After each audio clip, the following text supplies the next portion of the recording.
No, the red one.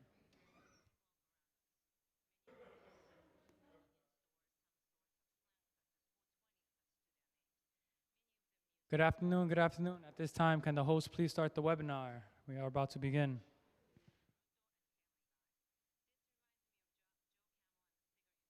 Good afternoon and welcome to the New York City Council hearing of the Committee on General Welfare.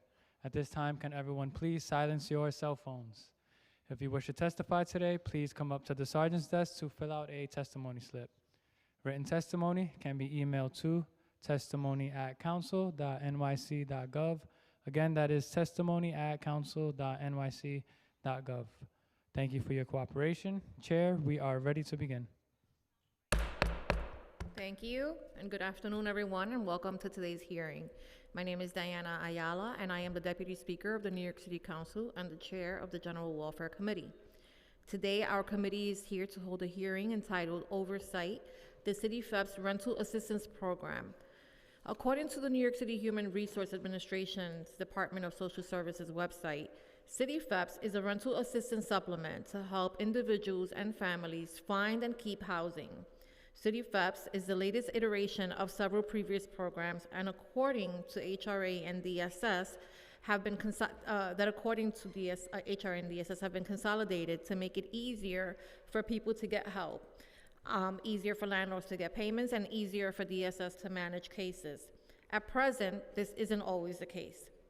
While the spirit of the program may have been to create a seamless support system designed to assist individuals and families at risk of housing insecurity, the current realities of the program, for many, are hard to navigate and laden with cumbersome and often how do you pronounce that word? I don't even know what circuitous bureaucracy that too often create barriers to receiving assistance in a timely manner. Simply put, we know vouchers are a proven tool to combat homelessness. However, it has been reported that delays in voucher processing are undermining the success of the program. These delays have been attributed to short staffing, administrative delays, and what amounts to rampant source of income discrimination. At today's hearing, we will also hear 3 pre-considered bills and 1 resolution. The first bill, which I am proud to sponsor, is a local law to amend the administrative code of the City of New York in relation to rental assistance eligibility requirements, and would prohibit the Department of Social Services from requiring an individual or family to reside in shelter before becoming eligible for a City FEP's rental assistance voucher. The second bill is sponsored by Councilmember Sanchez and is a local law to amend the administrative code of the City of New York in relation to income and work requirements for rental assistance. The third bill, also sponsored by Councilmember Sanchez, is a local law to amend the administrative code of the City of New York in relation to expanding eligibility for rental assistance. And finally, today we are hearing a resolution calling upon the New York State Legislature to enact legislation that would expand eligibility for the City FEP's program in New York City, also sponsored by Councilmember Sanchez. I want to thank members of the administration who are here with us today, as well as the advocates and individuals who have with lived experience that informed and helped us shape this legislation. Our aim is to find solutions that will make City FEPS work better for everyone. At this time, I'd like to acknowledge my colleagues who are here with us today: Councilmember Riley, Councilmember Hudson, Councilmember Lee, Councilmember Osei, Councilmember Stevens, and Councilmember Ung. I know there are a couple of others that will be joining us shortly. I would also like to thank the committee staff who worked to prepare this hearing. Amenta Kilawan, our Senior Legislative Counsel, David Romero, Legislative Counsel, Christy Dwyer, Senior Legislative Policy Analyst, Julia Haramis, Principal Finance Analyst, Rose Martinez, Assistant Deputy Director, Nicholas Montalbano, Senior Data Scientist, and finally my staff, Elsie Encarnacion and Malik Al-Shamari, Director of Communications. I would now like to turn it over to Councilmember Sanchez, but she's not here, so we'll forego that temporarily until she's available. Is she online? Yeah, no. Okay, she was running a little bit late. So we'll hear now from some members of the public who were kind enough to join us today and tell us about their personal experiences with City FEPS I'll turn it over to our committee counsel, David Romero, to invite them up to speak. Thank you. So our first panel will be a hybrid panel. In person, we have Karen Walker and Starlight Harris. You may please come up. And online, virtually, we will hear from Onyx Walker, followed by Lyndon Hernandez, and then Ethel Brown.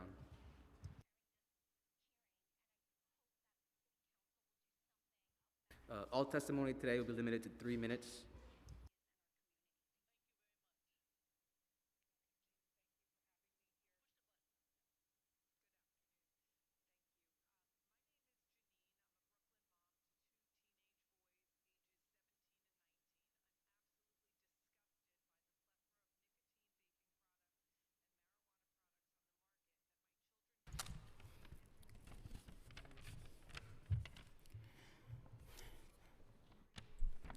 Good afternoon, City Council. My name is Starlight Nichelle Harris, and I am a recipient of the City FEPS voucher. And I want to start by saying that one of the largest problems that we have with City FEPS is the 90-day rule. I think it should be eliminated simply because when I myself was in the shelter system, I remember I got really ill, and I had only been in shelter, I think, maybe a month, I think it was like a month, 45 days. And when I went into the hospital, I had 2 heart surgeries, and I was in the hospital for a little over 2 months. And when I came back, I had to start the process all over again. So I just think that that rule needs to be eliminated. In addition, there's a lot of bureaucracy with City FEPS in the sense that there's no help, no contact point. Sometimes you're transferred. In my case, I was transferred 8 times in less than a year. And sometimes there were no housing people located at the shelter, in that shelter that I was put in. And then there's no one outside of the shelter system that is able or willing to help you, so you don't have a contact point to use the voucher to get out of the shelter. So that's a huge problem. I think other people, such as people that work in other areas outside of the shelter,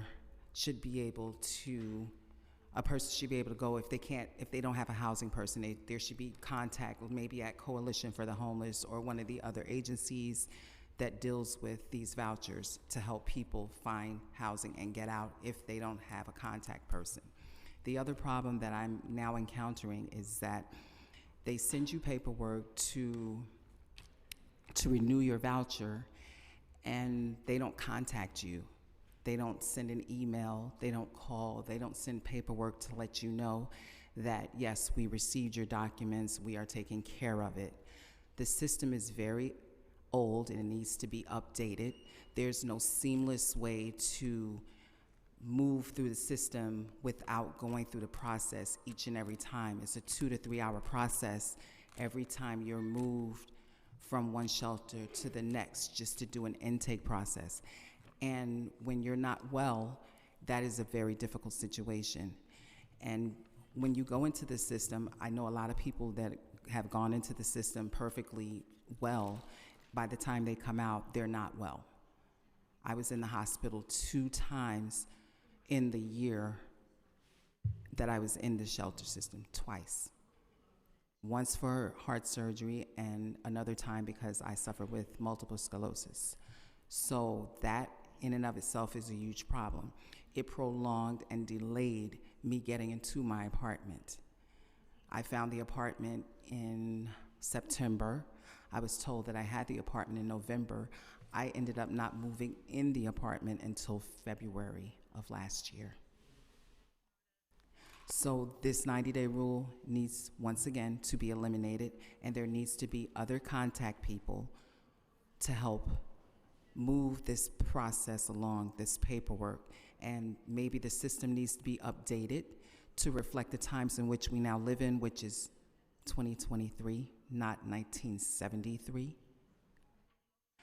And I believe that some of the people that work at DSS HRA, and DHS need to spend some time in the shelter, 10 days, to see what people have to go through and the experience that, you know, to actually live it and just be a part of the system to see how broken it really is. Thank you very much. Appreciate your time today. Thank you. You're welcome. Ladies and gentlemen of the council, good afternoon. My name is Karim Walker. I'm outreach and organizing specialist with the Safety Net Project at the Urban Justice Center. And I wanted to talk about the shortcomings as well as the benefits of this great program. To some, the city FEPS voucher, has been nothing short of a godsend. It's helped move a number of people out of shelter and into the permanent stable housing that they so desperately need to live fulfilling and productive lives. And I speak from that, and I can say that is the case with me because I am also a recipient of a City Fest voucher as well. But the voucher program leaves much to be desired as well, from the 90-day wait period all the way up to the process of moving someone with a voucher, moving someone out into stable housing. As we all know, source of income, one of those is also another major problem is source of income discrimination. And as we all know, that's something that's a serious problem, and it's hardly a novel problem as well. From prospective tenants just seeing their calls for apartments just go unanswered, to landlords landlords and brokers flat out refusing to rent to tenants, prospective tenants with vouchers, even though the money is basically guaranteed. This can perpetuate the vicious cycle of homelessness in the city, especially considering the fact that we have more vacant apartments in New York City than we have homeless people, meaning that we can house every homeless person in the city and still have leftover housing stock. We're calling on City Hall and the City Council to crack down on landlords who violate the law in such a blatant fashion, because housing is a human right and it is a right that must be respected. And another area of improvement that we're looking for is the qualifications, especially the 90-day wait period. We're asking that the city eliminate that provision from its requirements, and I believe there is one of the bills being presented today will address that, and I'm very grateful that the City Council is taking this up in such a meaningful fashion.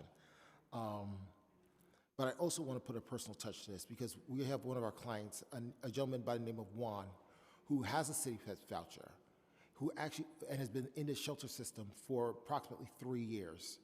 He also has he actually has a lease in place, but DHS, for some strange reason, has not put together his packet to help him move out into his apartment. That's a major problem because that's something that I had to go through when I got my apartment back in 2020. I had to wait approximately 3.5 months before the city moved me out, was able to move me into my apartment.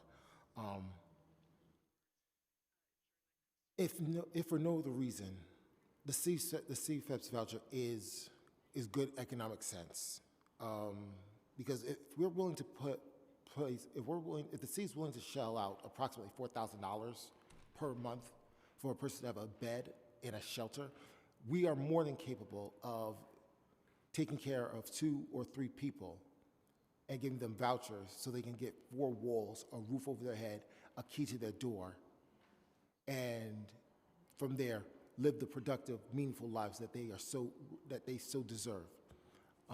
Thank you for your time, and I'll be happy to answer any questions. Thank you.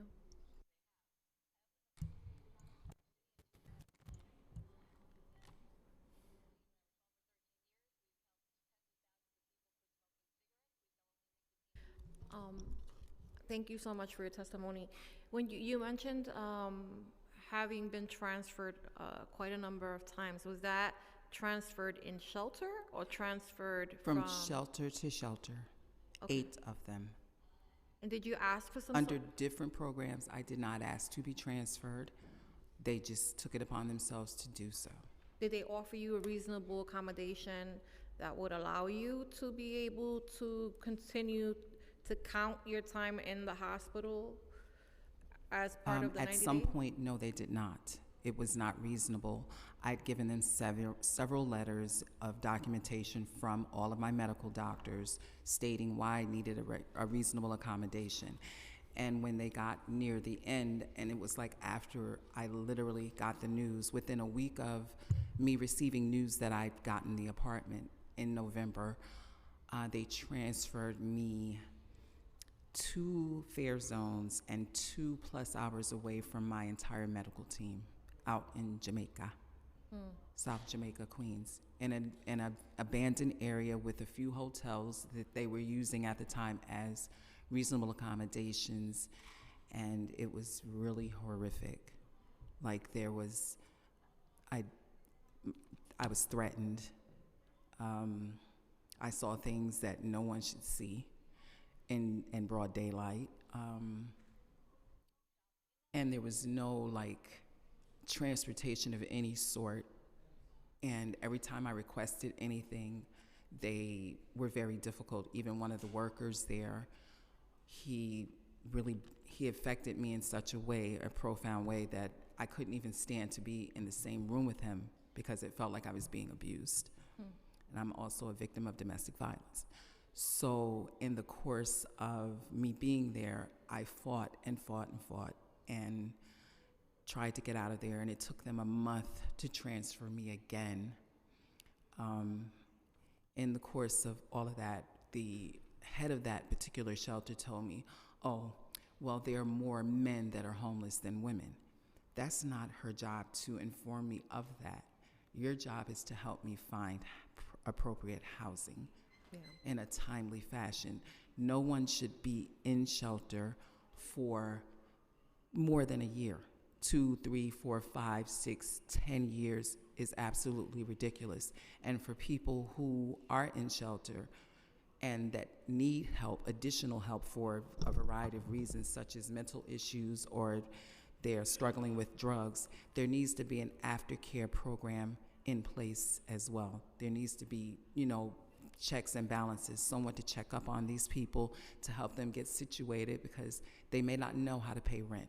They may not know how to go about going grocery shopping and getting the things that they need to take care of themselves. I am very fortunate that I was able to speak up for myself, and I was able to contact people, call people, send emails and things of that nature, knock down doors, and I wasn't letting anyone tell me no or deciding to put me where they wanted me to be. I decided where I was going to live. Okay. Last question regarding the application process. Where did you apply for the City FEPS? Was that done directly at the shelter site, or did you have to leave and apply? It was when I was in shelter, and like I said, I was in shelter, and they offered it to me, but only after I came out of the hospital, and I had to do the 90 days to get it. But once they offered it to you, you were interfacing with the staff at the shelter, not at an office at the SS, not at home base? No, because when I tried to call those people, no one was giving me help. And like I said, when I got the voucher, shortly after I was given the voucher and the amount went up, that's when they transferred me to a location in Jamaica where they did not have a housing specialist there. Right. So no one to really help me. All right, thank you. Councilmember Jose? Oh, I'm sorry, we've also been joined by council members Sanchez, Hudson, and Ressler. Councilmember Jose? Thank you, Chair. What's your name again, Miss? I'm so sorry. Starlight Harris. Miss Harris. Yes. Thank you.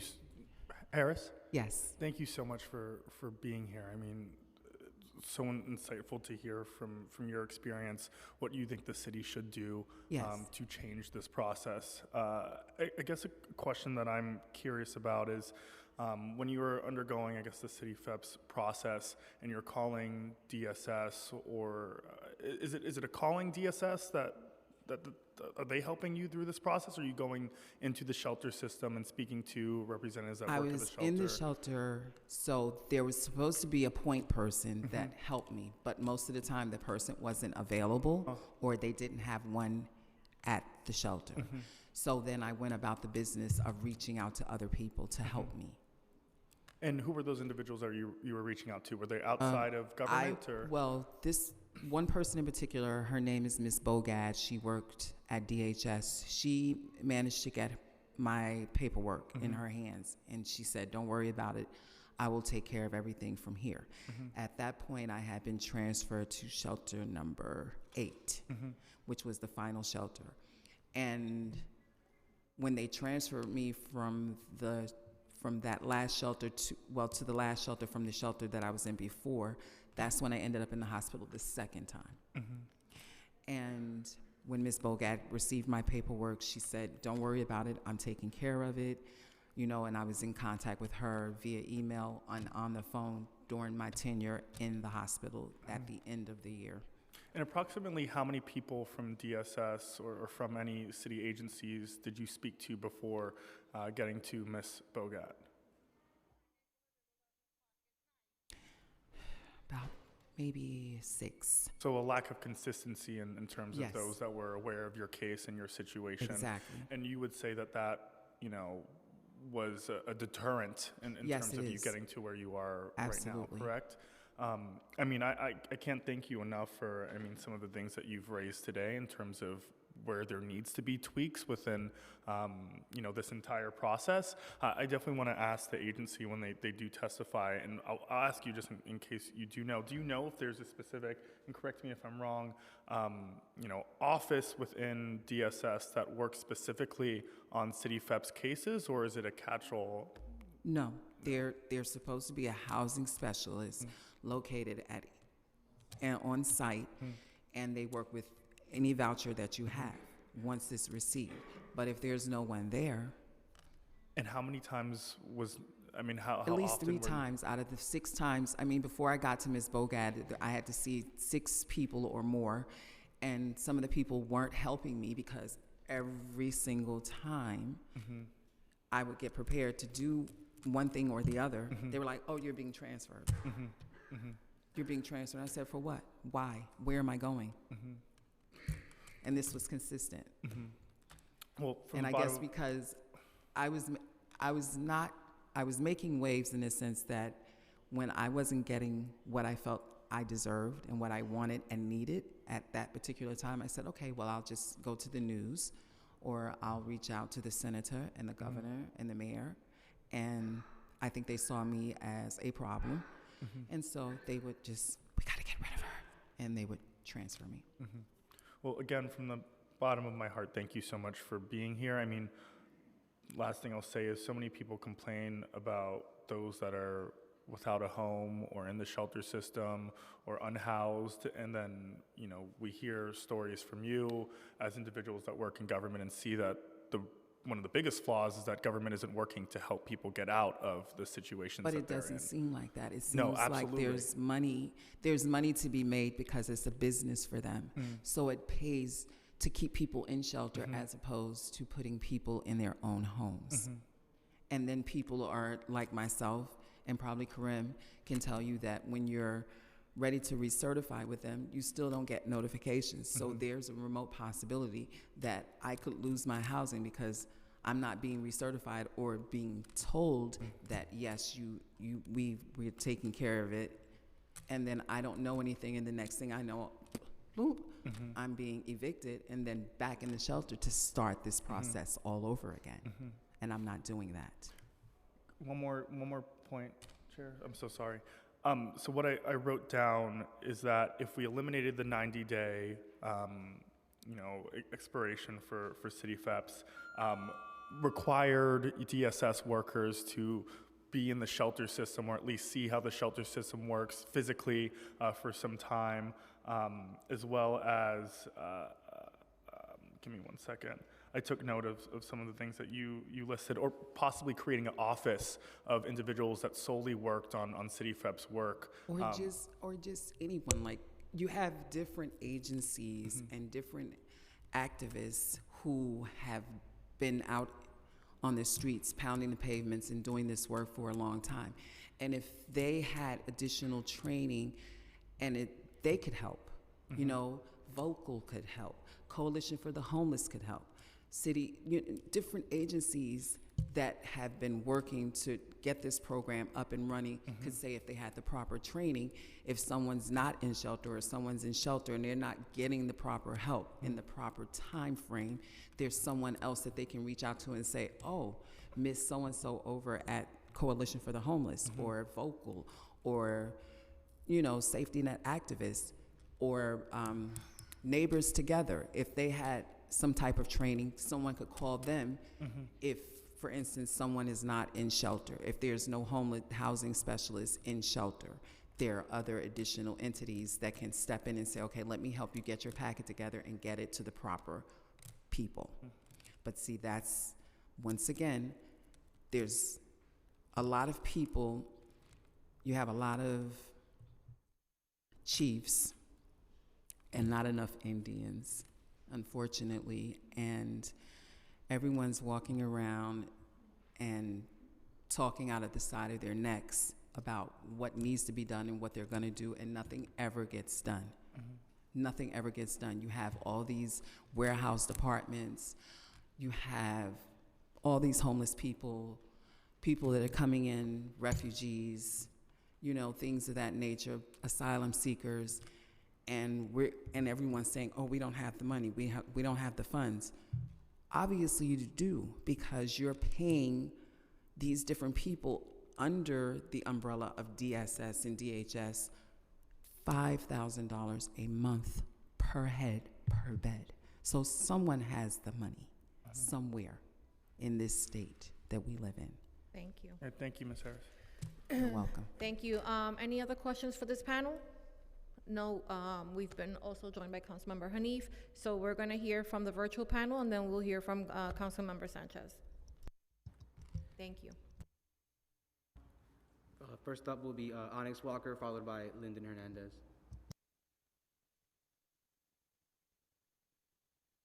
Good afternoon, everyone.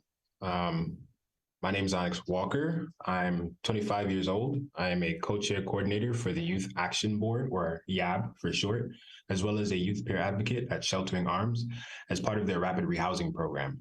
I want to thank Deputy Speaker Ayala and the General Welfare Committee for creating space for folks like myself to testify. Just to be frank, I'm not happy today. There are some uncomfortable truths that we must face, but we need to in order to progress. I faced homelessness for over a year, and it was a struggle for me, to say the least. I avoided shelters most of the time because of the hectic and unsafe nature of those environments. Ironically, I preferred the streets. However, I can say for certain that after learning more about homelessness and the resources that are available, and also that housing vouchers provide, they would have undoubtedly come in handy. I would have had a place to call my own and be under less stress in attempting to navigate this world as a young adult. 2 years ago, youth advocates worked in tandem with stakeholders to create legislation that would provide access to City FEPS vouchers for youth exiting foster care systems and homeless youth. To make the process smoother, less stressful, and overall less difficult, the legislation was supposed to make it so that the aforementioned individuals would no longer have to enter DHS shelter system first, as it creates an unnecessary barrier to adequate housing. It turns out that DSS is not fond of this idea and looks to ignore the diligent efforts youth and advocates have put in. When DYCD and ACS City FEPS pilot vouchers, as well as one-time allocation of EHV, are inevitably exhausted, youth and young people will still have to enter DHS shelters first in order to get those same vouchers. A direct opposition of the previously mentioned context, recreating an exclusivity issue when the priority should be accessibility. If we truly wish to support those facing homelessness, then there is work to do, and I believe that this is the direction we should go in. The Department of Social Services has a duty to the young people it claims to want to help. They can start by upholding laws 170 and 157 of 2022, grant young people who are experiencing homelessness in the DYCD-funded RHY programs and youth coming out of ACS care access to HRA-funded City FEPS vouchers without the oversight of entering a DHS shelter. The resistance we face quite literally goes against the work young people and advocates have put into this endeavor. It's saddening to hear that when progress was thought to be made and we were finally moving access to housing, we're moving back to square one. I would also like to point out that in DHS shelters, they receive access to vouchers, but youth in DYCD don't, despite them also being homeless. So that's a disparity there. Young people are the ones being affected by this, and so I urge you all to take this under serious consideration. We can't say we support young people and that they are the future if we're creating hoops to jump through and unnecessary obstacles to prevent housing stability for them. Thank you for your time. Thank you.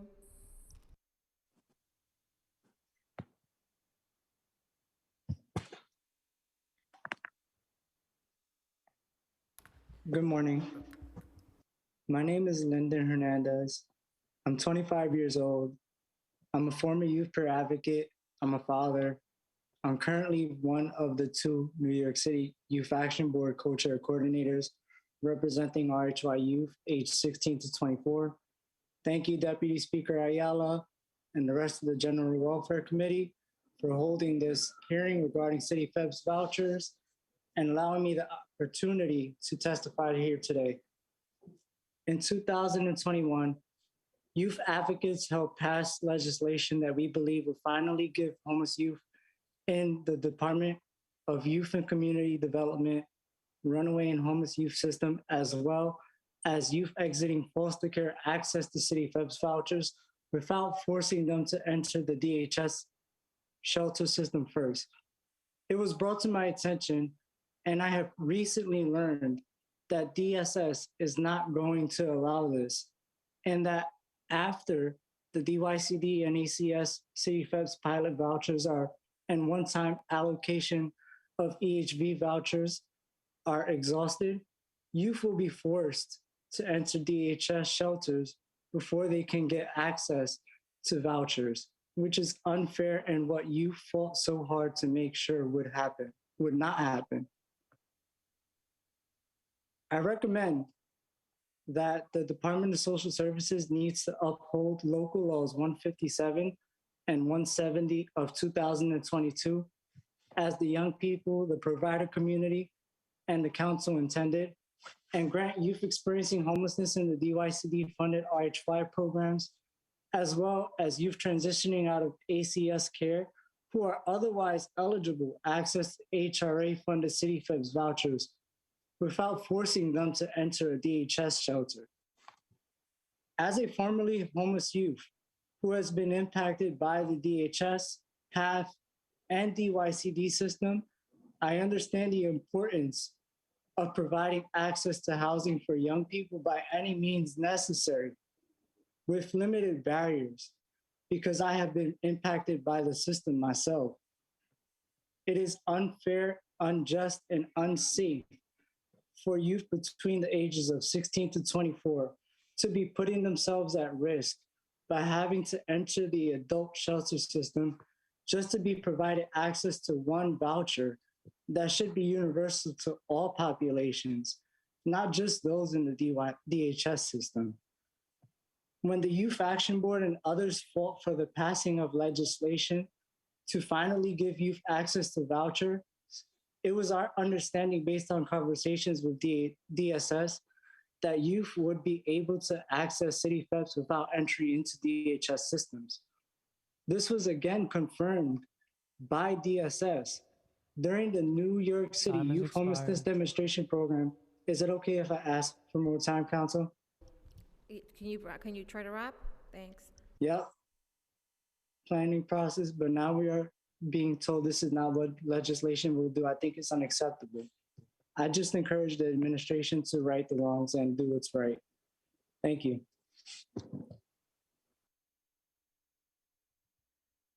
For the record, I just want to clarify that the 4 individuals we just heard from, 2 in person and 2 on Zoom, were the first panel. We will now hear from Councilmember, before I get ahead of myself, did anybody have any questions for the last 2 panelists? No, seeing none. We've also, I want to recognize, been joined by Councilmember Gil Brewer. Councilmember Sanchez? Thank you, Madam Deputy. I'm grateful for this hearing, and I will be speaking to 3 bills that I have being heard today that seek to remove bureaucratic barriers and expand eligibility for potential recipients of City for HEPS vouchers. I'll just start with what we know. Our city is in a deep housing crisis, and it is not one that is felt equally by all New Yorkers. The most recent housing vacancy survey shows a vacancy rate of 15.6% for apartments that rent over $2,300. There's not a shortage of those apartments. There's a shortage for low-cost apartments. That shortage is at functionally zero. And it's clear what we need to do about that, which is stabilize our lowest income New Yorkers, and City for HEPS eligibility expansion can do that. Importantly, our children. The school districts that I share with Councilmember Althea Stevens see the highest rates of unhoused school children in the city of New York, exacerbating the COVID achievement gap and creating a pipeline of life difficulties for our young people. And yet the city's housing shelter is pushing 55,000. Today's bills would relieve program requirements that essentially require homelessness, as you've heard from folks with lived experience, as a precondition to voucher eligibility, like undoing the 90-day rule via Preconsidered 2062. Instead, we seek to make City for HEPS more accessible as an upstream prevention tool to keep families in their homes and out of shelters to begin with. An individual with $46,000 in income or a household of 3 people earning $60,000, that's not a rich household. And yet you wouldn't know that from City for HEPS requirements because those individuals are precluded at this time from applying. So Preconsidered 2863 is going to increase, it's almost going to double the eligibility of income. It also, Preconsidered 2063 also seeks to rationalize requirements like removing rigid work requirements that creates double punishment. Right now, if you don't have a job and it causes you to fall behind on rent and become homeless, then when you become homeless, you need to have a job to get an apartment. That doesn't make sense. It's a double punishment, and 2863 seeks to undo that. Preconsidered 2064 simplifies the conditions needed to qualify for a voucher. So instead of requiring 2 or 3 conditions to be met, if you can prove that you're facing eviction, you're backed up on rent and got a rent demand letter, you would be eligible for a City for HEPS voucher. And lastly, Preconsidered 2865 is a resolution that calls on the state to pass Senate Bill 1631 by Senator Kavanaugh, which would expand eligibility regardless of immigration status. Even before the migrant crisis, we had long-time New York City residents who are immigrant New Yorkers waiting in our shelter systems, ineligible for City for HEPS. That's not fair. We need to remove barriers to access in order to move more and more folks into permanent situations. I look forward to the administration's testimony and public testimony, and I hope that my colleagues will join me in supporting this legislation. Thank you, Madam Deputy. Thank you. We've also been joined by Councilmember Williams. I will now turn it over to our committee counsel, David Romero, to administer the oath to the administration. Thank you to the panelists. We are now going to call on members of the administration. We have Molly Park, First Deputy Commissioner of the Department of Homeless Services, Sarah Zuderveen, Senior Advisor for Housing and Homelessness at the Department of Homeless Services, and Bruce Jordan, Chief Homelessness Prevention Officer, Human Resources Administration, Office of Homelessness Prevention Administration.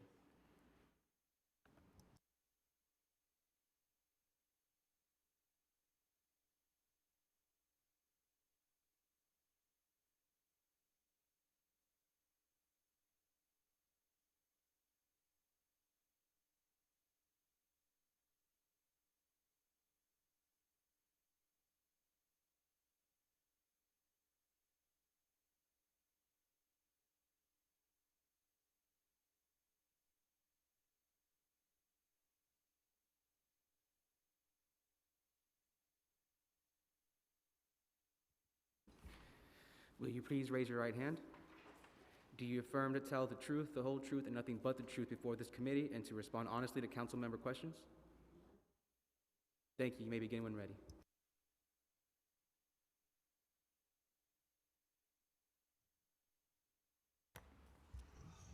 Good afternoon. I want to thank Deputy Speaker Ayala and the members of the General Welfare Committee for holding today's hearing and for the opportunity to testify about the New York City Families, Homelessness, and Eviction Prevention Services Program, known as City for HEPS. City for HEPS is a rental assistance supplement to help individuals and families find and keep housing. It is administered by the Department of Social Services, which includes both the Department of Homeless Services and the Human Resources Administration.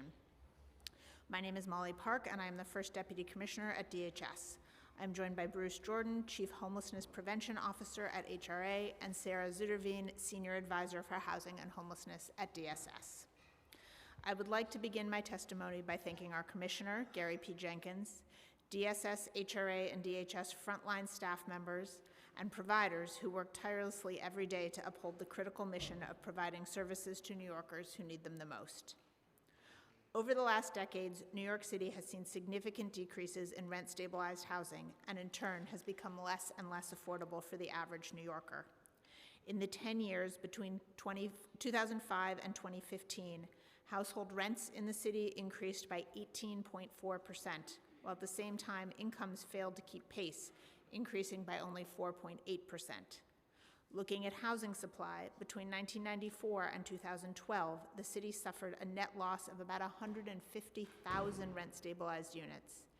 As a result, by 2015, the city had insufficient housing for millions of low-income New Yorkers. Our frontline staff, case managers, and housing specialists are focused on helping vulnerable New Yorkers achieve long-term stability. Recognizing that there is no one-size-fits-all solution, our staff work closely with each client on a case-by-case basis to help address barriers specific to their circumstances and connect them to suitable rental assistance and housing solutions. HRA's rental assistance programs are a critical component of the administration's overall strategy to connect individuals experiencing homelessness or housing instability to permanency. In 2018, HRA streamlined city-funded rental assistance programs for households in or at risk of homelessness, or at risk of going into shelter. 7 unique programs were consolidated into City for HEPS, making it easier for landlords and clients alike. To be eligible for City for HEPS in the community, households must have a gross income at or below 200% of the federal poverty level and have a household member who is a veteran, receives Pathway Home, and meets the shelter eligibility criteria, or was referred by a City for HEPS qualifying program. Additionally, households facing eviction or who were evicted in the past year and include someone who lived in DHS shelter, has an active adult protective services case, or is seeking to preserve tenancy in a rent-controlled apartment using City for HEPS may also be eligible in the community. Many families and individuals in shelter are also eligible for City for HEPS. Households must be under 200% of federal poverty level, receive cash assistance if eligible, and be working or senior or disabled. In addition, veterans and those living in a shelter which is slated to close can also qualify. There are detailed fact sheets on the HRA website that lay out eligibility in much greater detail.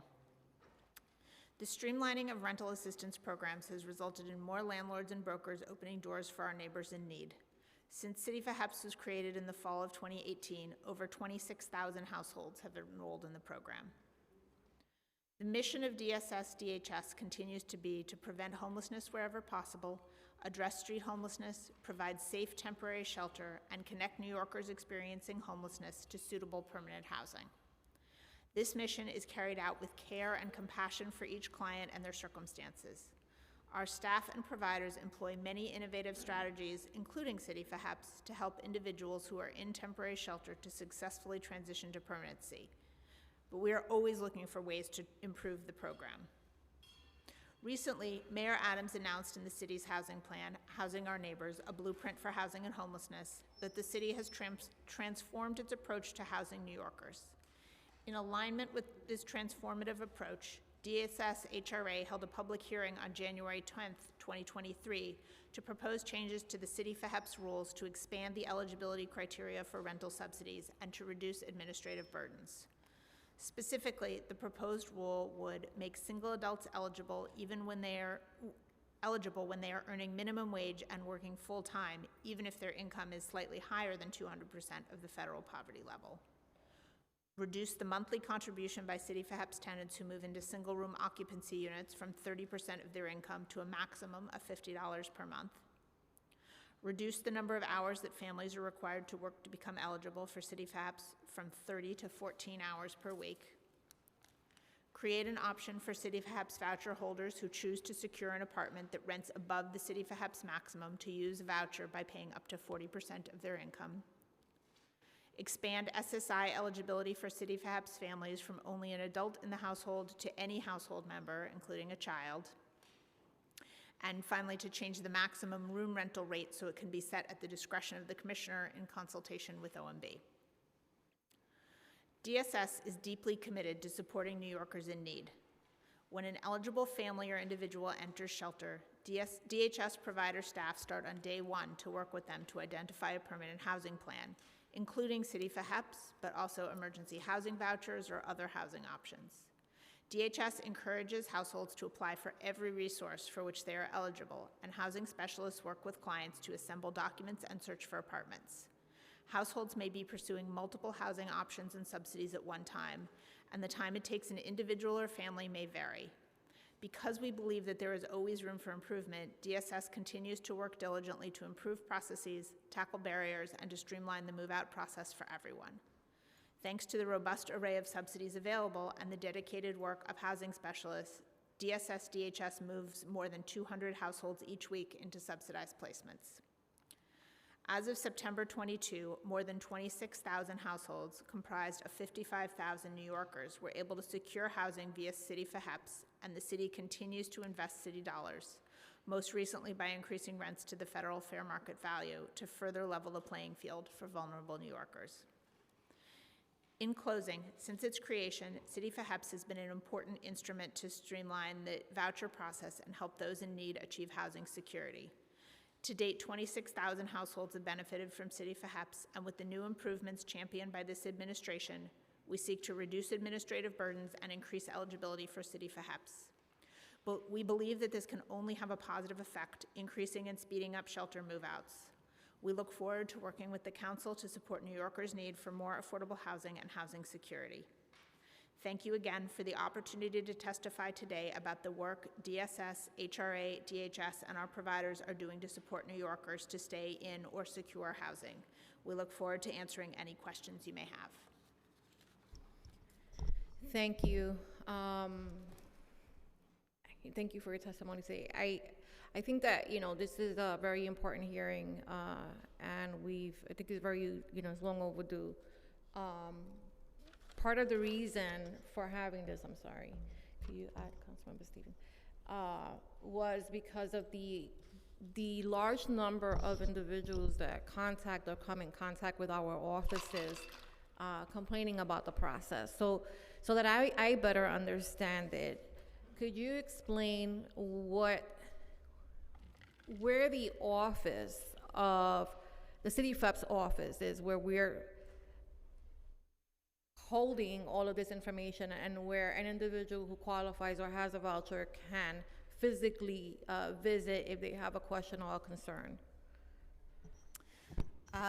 Let me start describing the process, and I will encourage my colleagues to chime in as well. So, I'm going to answer at the moment specifically for households that are in shelter. The process is slightly different for clients in the community, so we can come back there. So for a client who is in shelter, if they meet the baseline eligibility criteria, right? So they are at the right income threshold, they're working the appropriate number of hours, right? Some of the other criteria that I mentioned in my testimony, they will get what's known as a shopping letter, which essentially says, like, you appear to qualify for City FAPS, please go out and look for an apartment. This is after they meet the 90-day rule? After the 90-day Okay. rule, correct. In virtually all of our sites, there are housing specialists on site who are working with that client on their housing search process. They will also work with that client not only to get their City FAPS shopping letter, but also to qualify for any other housing subsidy for which they might be eligible, right? To get on the public housing wait list, to apply for HPD housing, and so on, because we want to make sure that people have as many options as possible. So the housing specialist is doing that there are very few shelters that aren't funded for housing specialists, but in those few shelters, the caseworker should be doing it. I will note, it has been a challenging labor market for our providers as well as for everybody else over the last year or so. So we are aware that there have been some vacancies. It's something we are working with our providers on. But so the on-the-ground work is happening in the shelter with the provider staff and the client. When a client has identified an apartment, there's an inspection, a clearance process where we're looking at violations. We're looking to make sure that the person who purports to own the building actually does own the building, right? There are process steps that we have in place here that are really designed to protect both the tenant moving into the unit and also making sure that we are using city dollars responsibly, right? So we go through that pre-clearance process. There is a walkthrough to make sure that there's, not obvious physical problems with the unit, right? It has all the appliances work. There isn't peeling paint. There are window guards if it's for a child, and so on. The shelter staff completes the City FHEPS package, right? So assembling data on income, completing that application, and then that gets sent to DHS. At DHS, we have a team known as the rehousing team that reviews that package. If they, see any discrepancies, need additional information, they'll circle back with the shelter. We go through a process to make sure that that is complete. It is then sent over to HRA for review, and then ultimately for processing and check cutting. So that's sort of the 30,000-foot view of the process there. The bulk of the on-the-ground work is happening between the shelter provider staff and the client. Just responding a bit, though, to some of the earlier testimony, one thing that I would like to point out, this is new. We're very pleased that OMB funded us to create a customer service team within that DHS rehousing unit. So there will be a phone number that both clients and landlords can call to get updates on their packages. That's something we are in the process of standing up, but we think that will help make the process a little bit more transparent for everybody involved. How have you gotten by without a unit? I don't understand that. And as I mentioned in my testimony, we have more than 26,000 households that are using City FHEPS. We process, thousands of these every year. We are absolutely aware that there are cases that take too long where there are challenges, but the majority of cases move through relatively smoothly. How long does a person have to identify a unit once they're given the shopping letter? There is an expiration on that, but we generally renew it if they aren't able to do it.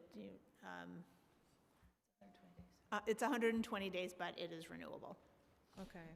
Does the HS help identify units, or is that on the individual to, DHS identifies units, the shelter is working to identify units, and the public engagement unit, which is a mayoral office but funded through HRA, is also identifying units. Okay, and you mentioned that not every shelter has a housing specialist, because obviously we have a workforce problem citywide, but if there is no specialist, then there should be a social worker who should be able to handle the process of applying? So the vast majority of shelters do have housing specialists. There are a handful that do not, and then the caseworkers would work with clients on that housing search process. But every single shelter has somebody? Yes. Okay. Could you explain what the length of time is from shopping letter to move-in? So the average length of time from the point where we receive sorry, I just want to look at my notes. From the point that we receive the package to when somebody moves out, on average is 17 to 21 days, again, acknowledging that there are absolute outliers. From the point at which they get the shopping letter to where they find the apartment is gonna vary quite a lot, depending on an individual's circumstances.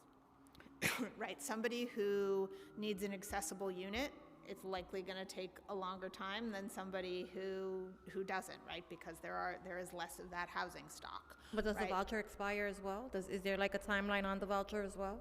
So that it's all renewable. So if Okay. somebody needs more time, we will work with them on the more time, right? Somebody who is willing to look at all 5 boroughs is probably going to go faster than somebody who is very specific geographic restrictions.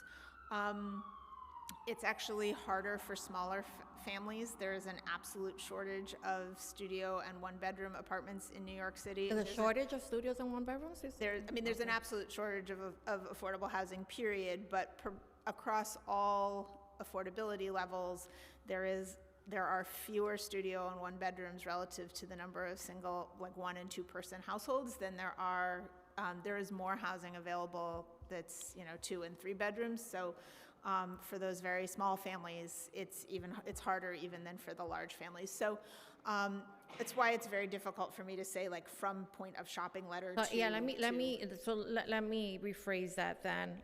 I got my shopping letter, I went shopping, I found a unit, I'm so happy. I bring it back to my caseworker.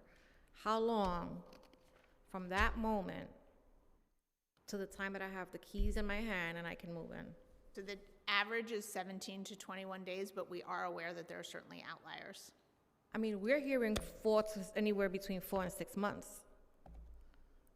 I think, I don't want to purport that the City of Haps program or process is perfect. We are aware that there are outliers. I think what you hear is the outliers. When it goes well, they don't call us, they don't call you. I understood. I think that's fair to say, but I think that there are issues, right? The fact that there was, that this is an existing program that's been around for a couple of years, and there is no dedicated unit specific to it for processing, and any hiccups that may arise in the process where an individual may need that extra layer of support didn't exist. The fact that my office was just working with a gentleman that was living at Ward's Island for a number of years. He identified a unit, he was found a unit, and months went by, and now he was in the process of being transferred from that site to another because that shelter was closing. But he already had an apartment, and all he needed was, for whoever it is that finalizes the process, be it DSS or DHS, to do that for him. And it took even my staff a little bit to kind of get that cleared up. If I could just clarify, because I think maybe I wasn't clear. We have a team that is dedicated to processing City of Haps vouchers. It's a little over 100 people. Their job is to receive those packages, make sure they are clean, and if they aren't clean, go back to the shelter. Where are those people? It's the rehousing team. It's in DHS reporting up to me. DHS, okay. What we are adding, and what I mentioned that was just funded, was within that team, we are adding a dedicated group of people whose job it is to answer phone calls, answer emails, and to troubleshoot specific packages, right? So they don't have a normal caseload of, I am processing X number of packages. Their job is simply to answer questions from both clients and from landlords. It seems to me personally like there's this rule, like, we'll call you, you can't call us at the agency, and this is consistent with DSS as well. And I think that a more transparent process where people feel like they can engage, right? It's fruitful for everyone involved. So we agree with you, which is why we're creating this team. Yeah, no, I appreciate that. I have a couple of questions, and then I want to give it to my colleagues because I know that they have a bunch. Do we have any idea when DSS is going to move the rent reasonableness assessment to the beginning of the City FEP's review process instead of having it at the end of the process? So rent reasonableness has been on hold for quite some time, so we are actually not implementing it right now, and haven't been for months. We we really need that process to align as closely as possible to the way it's done for Section 8, which has worked relatively well for decades. So we are in the process of revamping it, and it should align very closely to Section 8. Could you explain what, in those cases where there is a delay, a significant delay, what the cause of the delay is? How long do we have? There's a lot of different reasons why there can be some delays. There's a lot of players in this process who need to do something, right? We need landlords to do something. I mentioned earlier that we ask landlords for proof that they in fact own the building, right? Which sounds silly, except we have certainly had cases where people have tried to defraud the city, right? And claim city FHEPS for buildings that they were not entitled to rent. We're doing the inspection, right? If we don't get access for an inspection, right, or it fails inspection and we need the landlord to fix something before we can move somebody in, right? That can be a point of delay. We need income documentation from clients, right? So sometimes there's one pay stub that's missing, something like that, where we need to go back and collect that information. We are working with a diffuse network of providers, right? We have 75 providers across 400 plus sites. So, I certainly acknowledge that there are instances where we send something back and say, hey, can you get us this piece of information? And we don't get a response as quickly as we need to. That is a place that we are working on, really trying to look at how we can use data so that we're making sure that we are, following up with things as quickly as possible. So, I think there's sort of multiple different points along the process where delays can happen. And then there's, a slew of just really unique circumstances where, somebody's family composition changes, right? So the size of the voucher that they're qualified for, and that the apartment that they need changes, or, it's a sublet situation, right? Really complicated ownership, right? There's a whole variety of things so we're really trying. And we're always going through a process to look at what kind of information that we're collecting to make sure that we are striking the right balance between moving people as quickly as possible, but still making sure that we are accountable and that public dollars are being used in a way that's responsible and connecting people to safe, sustainable housing. It seems like a lot of work. So would it make sense? Would eliminating the 90-day rule make it easier if you're able to start 90 days sooner? So we certainly don't wait for 90 days, right? 90 days is when you become eligible for a shopping letter, but the engagement on what housing stability looks like starts much earlier in the process, and actually we try to start it even before somebody comes into shelter, right? So we have our primary goal, our first goal, is to prevent homelessness wherever possible. So a client who comes into a home-based office, right, can be eligible for a variety of different forms of assistance that can include a city FHEPS voucher. It could include, in some circumstances, state FHEPS. It could include emergency arrears through cash assistance, right? So our goal there is to prevent. When somebody comes into when they've not gone to home base, but they come to a DHS intake site. All of our intake sites focus on diversion as well as intake. So looking, is there something some form of assistance that we can offer that will help you avoid shelter? And in many cases, that can include a city FHEPS voucher, right? So this is not we want you to be in shelter for 90 days. This is we want to try and get you assistance as quickly as possible and hopefully avoid shelter. Once you're in shelter, the process of engaging, working on an independent living plan, thinking about what permanent housing looks like starts, almost right away. That, again, not something that needs to wait for 90 days, but one of the things that we're really trying to do is to make sure that we are connecting people to a housing option that is the right one for them.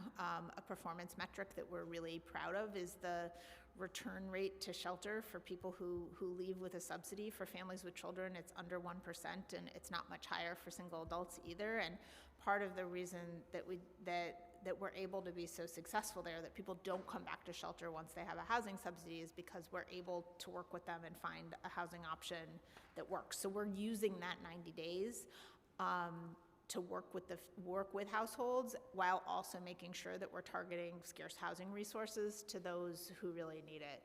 And the last thing that I just want to make on the 90-day rule is that I certainly hear where people are coming from. I think, from our perspective and looking at the thousands of people who move out every year, the biggest limitation is really housing supply.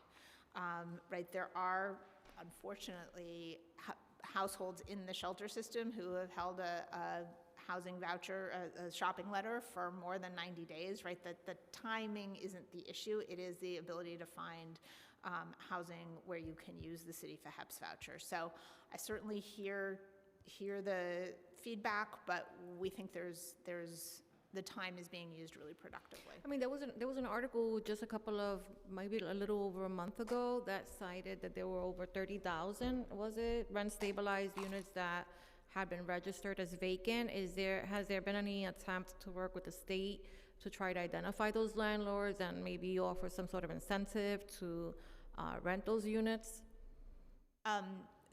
So I believe that may be something that HPD is looking at. I can't speak to that. I also can't speak to what quality those units are in, right? If they're being warehoused and off the market, are they units that will pass our apartment review, where we're looking for housing of reasonable quality? And then just yes, we absolutely should be looking for ways that we can get more units available for our clients, and it's something that we spend a lot of time on every day. But at the end of the day, we are working in a largely private sector environment, so we do need landlords to be able to put those on the market.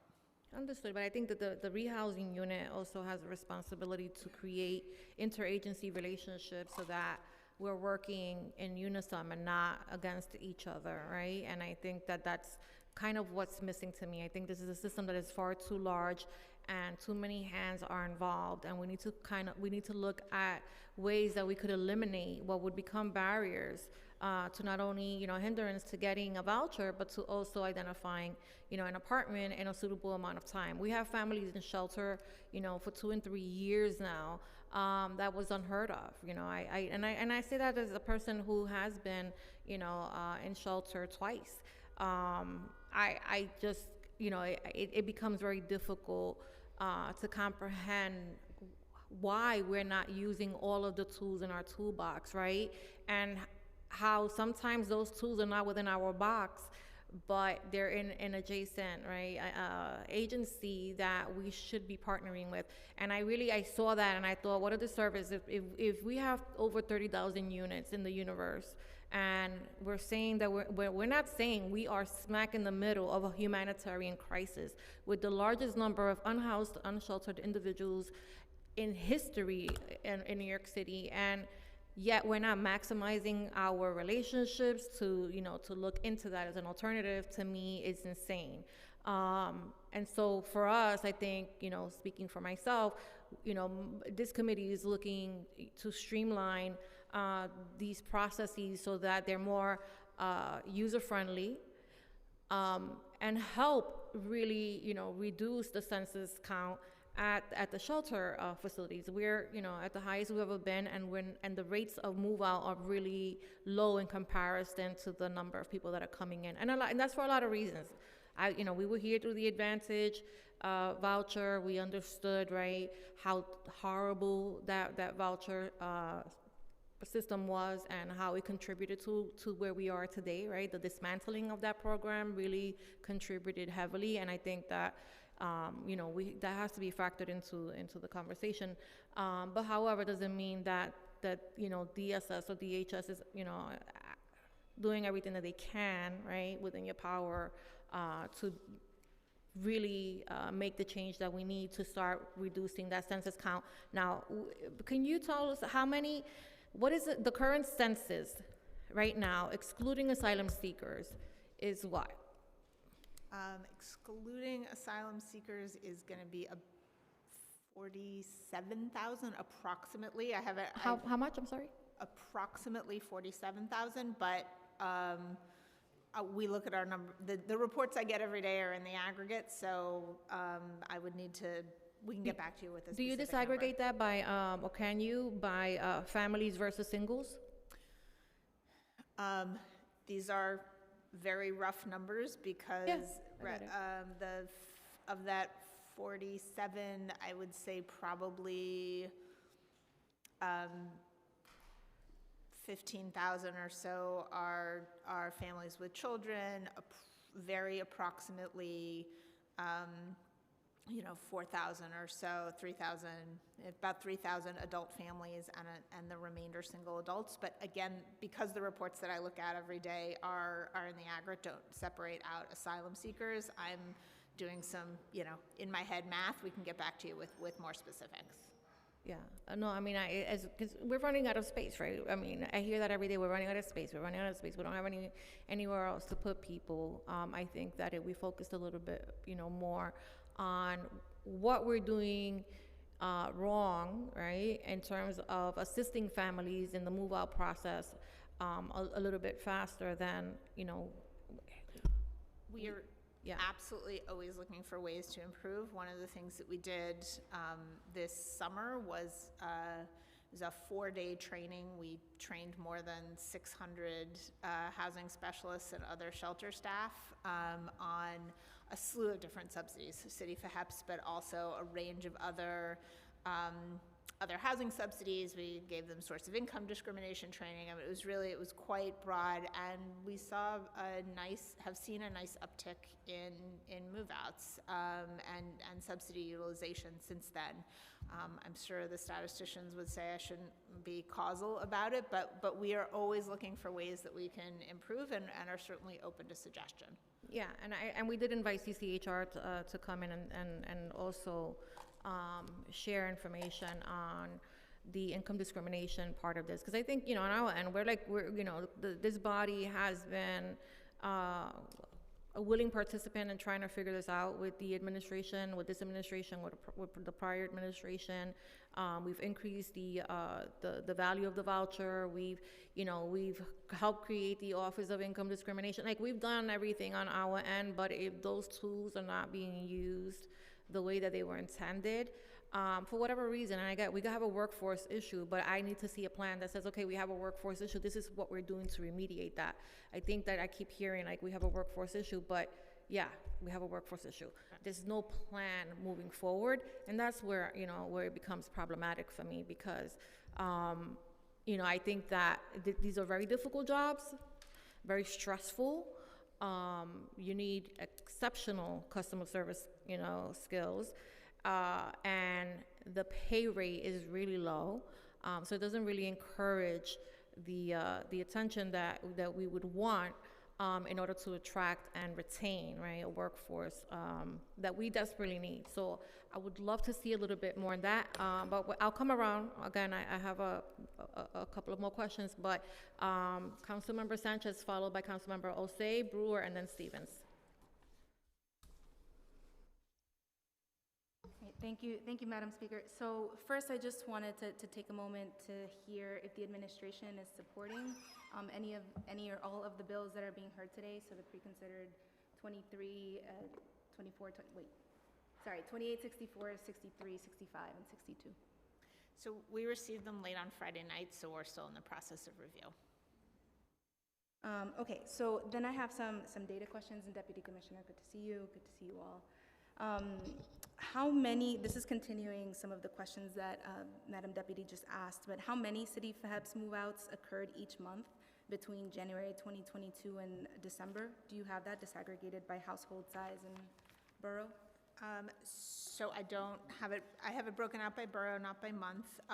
In calendar year '22 through September, because we're still doing some reconciliation of the last quarter's data, there were about 4,800 city for HEPS moves.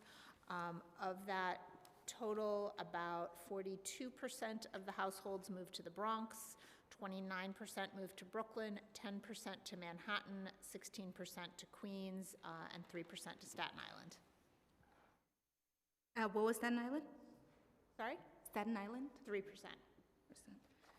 Okay. What is the average amount of time? So trying to distinguish between getting the voucher and then identifying the apartment, but then identifying the apartment and actually moving in. So what is the average amount of time that it currently took DHS to process apartment from the moment that the client reports that they've secured the apartment to the check pickup? So the processing time from when we're getting it until a client's able to move out averages 17 to 21 days, again, acknowledging that there are absolutely outliers there. Great. And then how many City for HEPS packages were submitted for final review by DSS from last year, from January 22 to December 22, and how many rejected, how many approved? So we are in the process of transitioning from one system to another for processing those City for HEPS. So during most of calendar year '22, we had some in one system and some in another. So it's until we're fully in the new system and the reporting is built out, I'm not going to be able to give that exact answer. But I will, with respect to the rejected, we try not to leave anything in the rejected category, right? If there is a problem with a package, we go back and try and get it over the finish line, working with the shelter, with the client, with the landlord, whatever we need to do to get it ready to go.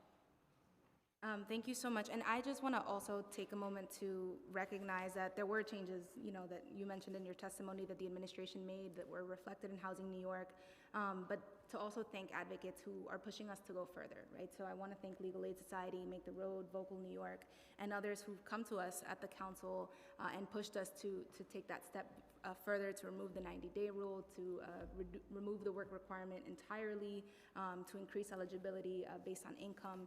There's a lot that we can still do together, and I hope that when you do have a chance to review the bills, that the administration will be supportive and work with us to move these bills. Thank you. Thank you. Councilmember Osei? Thank you, Chair Ayala, and good afternoon.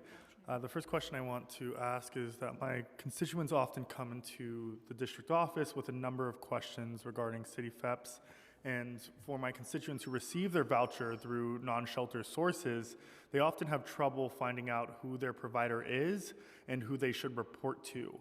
So I wanted to ask how you all as an agency can help my constituents or all of our constituents clearly know who their CBO provider is for their voucher.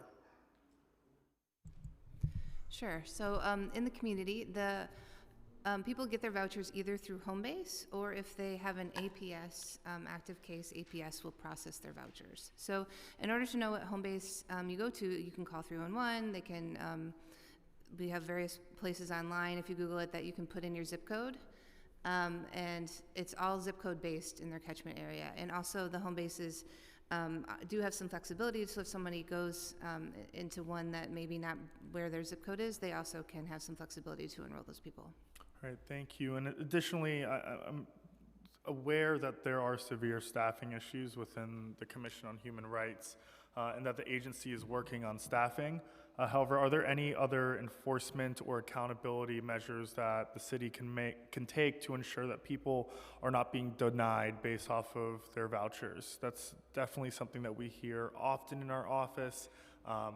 From those that come in and are having their vouchers denied. Sometimes, I'm not sure who to call on to investigate these situations, and it creates these uncomfortable situations where folks have been in and out of the shelter system and are doing everything right and have jobs and have these vouchers, but no one's accepting them. So I would love to know what accountability measures are being taken through the agency. So the Commission on Human Rights is the lead agency on source of income discrimination, but we're always happy to work on a particular case and see if we can troubleshoot. We're not necessarily going to be prosecuting a landlord for income discrimination, but we will work with the client and try and find a pathway to stable housing for that individual. Okay. So, Thank you. Councilmember Brewer. Oh, thank you very much. I know you're working hard. So in the oversight and investigations, we got a call from Senator Gillibrand who wanted to know about her federal money and for housing. And it turns out, no surprise to you, that a lot of it, to your credit, is going to the, I would say, the federal program for vouchers. But not a lot of them have been used. So I just was wondering what the percentage of FEPS, I don't know if it's endless, the feds are not endless. So I want to know what percentage of FEPS are being used, or maybe every single one, and then how does it complement, supplement, not work at all with the emergency, with the feds? Now, obviously, if you're a caseworker, you want somebody to get, Section 8, FEPS, state, federal, anything, NYCHA, the list goes on. But how do they work together? Do they not work together? I just want to understand the difference, because I think it's around 26% of people who have the federal voucher are walking around because that's all that's been used, and the money's tied up in the cloud somewhere because nobody can find an apartment. So if you could explain that to me. sure. Just quick data point of the vouchers, the emergency housing vouchers that have been assigned to DSS, right? So different programs Yes, within DSS, but we're at 37% moved in so far, and that's going up every day, right? There was a big push to get people vouchered, and now the vouchers are translating into move-outs. Okay. And there's still HPD's got their hoard, and NYCHA, I don't know, HPD's got their hoard too. So these are through HPD and NYCHA. We weren't issued our own allocation, but then So the these are city through- assigned the HPD and NYCHA vouchers to different recipient agencies. Correct. So of the universe that were assigned to DSS, About 37%, about okay. 37% lease up. Well, that leaves quite a few people who are wandering around with one who can't use it. And it's going up steadily. As I said, the sort of push in the initial part of the program was really to get people vouchered, and now that we've got all the vouchers issued, we're really focusing Because on the owners like move-outs. them because the feds pay, they feel, quickly, on time. I know you're trying to do the same thing with the city FEPS, but the owners that I talk to seem to like them because they pay faster, or they don't worry, put it that way. It's depending on who you talk to, you get, and I mean, really, people shouldn't have opinions at all about which subsidy they They would do. prefer, but They do. but certainly they do. It varies. The inspection process on the federal vouchers tends to be a bit more involved than the inspection process on the city side of things. So actually, the city side does tend to move more quickly to Okay. get to lease So when you up, give but- that move-out number, that includes everything, Section 8, NYCHA, city FEPS, so when you say, the 4,800, that was city FEPS that's just city FEPS, specifically. that does not include all these other programs? Correct. Okay. So let me take a step back and answer your question about, or try and answer your question Yeah. about how they all work together. So when a client is working with their housing specialist, they should be getting them in the queue for, or qualifying them for any subsidy for which they might be eligible, Correct. right? So they should be working on getting that city FAB shopping letter. At this point, the EHV vouchers are largely allocated, but they were getting people EHV. Our clients can go on the NYCHA public housing wait list. They can apply for HPD housing, right? There's sort of a slew. They might be applying for supportive housing. Correct. And the idea is anything that is applicable, that is of interest to the client, we want to have all of those in the mix, right? Because some of them are going to, maybe you really want, maybe the city perhaps is going to materialize faster, or maybe you really want supportive housing, right? But you want to have all of those, as many options as possible. Yes. Because most people are qualified for multiple things, what it doesn't, you can't necessarily say how many people had a CityFab shopping letter and leased up and have that be a meaningful number. What we have done instead is to go back and look of the people who had, the households that had a CityFab shopping letter, what percentage of them were able to exit with a subsidy? And that number is well over 80%, right? It just might not be CityFabs, right? Maybe they chose to go to NYCHA, maybe they went to supportive housing, something like that. So, I mean, we think the overall universe of housing subsidies for those who qualify is very successful, even if not everybody is using CityFabs. We think that client choice is a good thing. Okay, I mean, it sounds good. The trouble is, I guess there's not enough on the housing end, and still there's just so many challenges that it's slow. And I wish we could, I know you got personnel issues, everybody has them. If the mayor would decide to do some hybrid, that would be nice. I'm gonna say it over and over again, you'd be able to hire people. And then the other issue, of course, is that how is it other, I should know this, but I was in the room when the Advantage program ended. How was that different? Why does everybody love Advantage, even though it was because it was matched? What was the advantage to Advantage? How about that? My colleagues is should there an chime in. advantage to There's Advantage? a lot of historical memory at this. I actually don't know that there was any advantage to Advantage. Okay. It was a shorter term program. It was only 2 years. I would also say that we So it started was a that big just fight between the mayor and the governor is what that was all about. But anyway, go ahead. We started it just before the financial crisis, and there was a lot of people buying homes then that wanted to fill them immediately with people Advantage. in our programs. And then, when that crash happened, the demand did go down after that. So that was also part of it. And then just finally, so then whatever the FIPS amount is and whatever the federal amount is it the same now? Okay. Yes. And so we can't play one against the other. Exactly. Is it enough? It's never enough, but it's better, but what are we still missing in terms of the reimbursement or the amount needed? I mean, Manhattan is almost, you're paying $4,000 a month, so. So we're aligned with NYCHA's payment standards. So I think we're actually at this point 110% of fair market rent. Okay. Right. Fair market rent by definition is the 40th percentile for the region as defined by HUD. So there's certainly room to talk about whether or not that is the right level, but we are aligned. I think it's really important that we are aligned with the Section 8 program so that you no longer have one subsidy cannibalizing another. Okay, and do you hear back from owners that state this? Is that a big challenge? You find an apartment, but it's not the right rent. Is that do you keep track of that? In other words, the owner stating, sorry. So the owner's stating what? That I won't take because it's not enough rent for my apartment. I mean, do you keep track of that, or that's just something that happens anecdotally? I mean, typically, an apartment is marketed at a certain level, and if somebody knows that they have a CityFabs voucher that is, dramatically less than that, they won't go see the apartment. So it's less of an issue. I mean, one of the things that we did hear a lot from clients and from advocates was that the apartments that were, $10 too much, right? And that the way CityFabs has worked, that was a hard cliff. Right? The rule change, one of the things that we're doing, this is another place where we are aligning with Section 8. If you so choose, you may now pay up to 40% of your income in rent, right? So that is intended to deal with the situations where the rent is a little bit too high and the landlord won't negotiate. Okay, all right, thank you, Madam Chair. Thank you. Councilmember Stevens. Hello, good afternoon, everyone. Hold on, let me take this off. Here I go. So, City Council passed legislation Intro 2405A that would allow youth in DYCD runaway youth programs eligible for CityFabs by counting any time they spent in runaway youth shelters towards their 90-day requirement.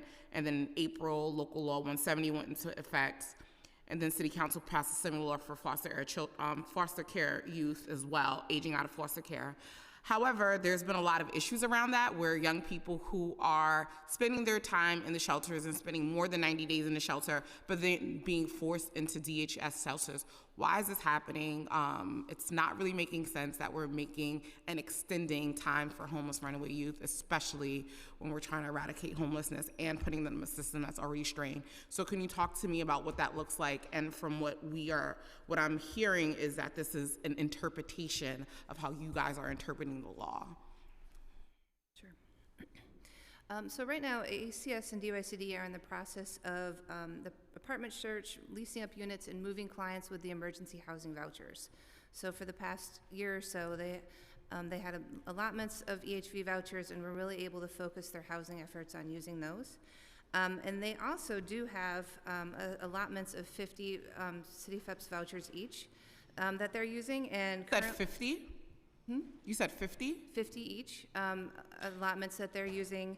And the administration is looking at how they're using them and using that to assess if any future pilots and Do you not think that's a very low number of having just a number of 50 vouchers? And how much is DSH getting in comparison? Well, the 50 vouchers were put into place to pilot, and then the EHV vouchers happen. And so we haven't really had a chance to see how quickly they can use them and what their capacity is. And so that's what we're looking at now, that they're finishing using their EHV vouchers. But also, why are we making young people leave a runaway youth shelter to go into an adult shelter to start the 90-day over? Like, I'm not understanding what the purpose of that is. Well, if the youth do go into DHS shelter, then we do take that time into account currently. They don't have to. That's not what's happening, and that's not the experience that I'm hearing from advocates and young people. I'm hearing that they're spending their time in the runaway homeless youth shelters, and then they are being forced to go to DHS and starting over and having to do the 90 days before they can be eligible. Maybe we can follow up offline and get a couple of specific client names, and we can do some follow-up there. Okay, we can definitely speak more about it, but this is one of the issues that they've been talking a lot about. And from the information, ACS and DYCD are interpreting the law as if the time in the runaway homeless youth shelters should be counted towards 90 days, but then are getting pushback from your agency saying that, no, they're not eligible, and so they have to go into DHS shelters. And so I think this is something that we do need to be looking at and examining, because homeless runaway youth are also homeless folks, and so we should be looking at them, and they should be having the same criteria as well. Yeah. And not continue the cycle of traumatization. We're certainly happy to follow up with and dig into that. Thank you. Councilmember Hanif, followed by Councilmember Williams. Thank you. Thank you for being here. And I first just want to thank Commissioner Jenkins and his team for being proactive. With me and my office, we were just cited 2 emergency shelters and are welcoming asylum seekers into the 39th district and are looking forward to continued collaboration and partnership. So I'm interested to know a little bit more about the 4,800 City FEPS moves. Is that an increase from the year before and the year before? Are you able to share that data with us? I don't actually have the year over year. I can tell you if we look at fiscal year 22 to where we are on the first quarter or so of fiscal year 23, we are absolutely tracking on an increase. So we are on an upward trend, yes. And what's the number that is ideal? That is a challenging question to answer. I would, as many as possible sounds flip, and I don't mean to be flip, but the reason that it is challenging to answer is because there are so many nuances around who is in the shelter system and their eligibility. I think a big piece of it, and what's frankly going to be an increasingly large piece of that equation, is immigration status. Federal law right now does not allow us to provide ongoing assistance to a household that is undocumented, even if it is city assistance. That is prohibited under federal law. Last year, there was state legislation that created and appropriated funds for a rental supplement program that was specifically called out those who are undocumented, and then, which we were thrilled about until the state turned around and specifically for New York City said that we had to use the funds to increase state FEPS. So it clawed back a lot of that money from that undocumented population. But, right, I can't, for me to say I want, X percentage of families to move out or singles to move out every year with City FEPS, I can't say that without also balancing against who is in the system because they may or may not be eligible. I understand that, but I think we also want to challenge that because we do want to make sure that there's an expeditious process from shelter to permanent housing. And I bring this up in my chair of immigration committee hat because we saw that the discourse was that there was a shortage of beds. And the shortage of beds then equated with the creation of the outdoor tent HERC, which was then later demobilized as a result of our advocacy. And I'm afraid that if we don't have a number that we are striving towards and meeting those goals, then we may end up creating an outdoor shelter, which we learned from my hearing and forthcoming hearings that that HERC system and the DHS shelter system are not necessarily following the same protocols around housing. And that really creates anxiety for me and many, many advocates and people who are navigating these both systems. So I'd like to know how many vacant beds are currently within the DHS systems? For families with children and adult families, we are running, our vacancy rate's about 0.5% as of today. The vacancy rates for singles are a little bit stronger, but that is a more nuanced number because the single system is broken up into a variety of different program shelters, right? We have employment sites and mental health sites and seniors and things like that. So the vacancy rate in the general population beds, which are any old sort of no specific special needs, it's very low. I think the last number I saw was something like an absolute number of like 60 beds for men. It's a bit higher for women. We have not seen the same number of asylum seekers who are single women. And then what's the current average length of stay for families and then for single adults? They're both over a year. I want to say about 18 months for families and a little bit less for singles, but we can get back to you with the specific numbers. Thank you. And then what's the average length of time it takes for someone from starting the CityFEP's application process to receiving the voucher? I know you mentioned the 17 to 21 days. What's the average length of time it takes for someone receiving the voucher to then moving into permanent housing? So from the point of shopping letter to finding an apartment is just, it's very difficult to put an average on that one because it varies tremendously based on the individual circumstances. So what a household needs from that unit, if it, needs to be accessible, if it needs to be in a specific location because of school or doctors or things like that, if it, what size unit you're looking for varies a lot. It's frankly much harder to find a I one-bed understand. way. Does that mean that there's, even if you're unable to put an average, like what's the highest? Like, is it like 3 years, 5 years? Like, I'd like to just get an assessment of like the quickest was this many days and then like the longest took this many years, hopefully not. And I'm gonna say that we'll get back to you on that because I have various anecdotal ideas, but I'd like to get back to you with better information. I appreciate that. I mean, we hear from countless families and advocates that they'd like to get out, and it shouldn't take years upon years to be out of the system. Certainly there are families who spend, more than a year in shelter. The families who spend multiple years, very often there is a particular challenge. Some of those challenges we are trying to tackle. A disabled child, for example. One of the changes that we've made in the CityFHEPS rule is that anybody on SSI qualifies you for CityFHEPS rather than just the adults. So, if a family can't meet the work requirements because they're caring for a disabled child, they can now still qualify for CityFHEPS. And then I'll wrap up with one more question.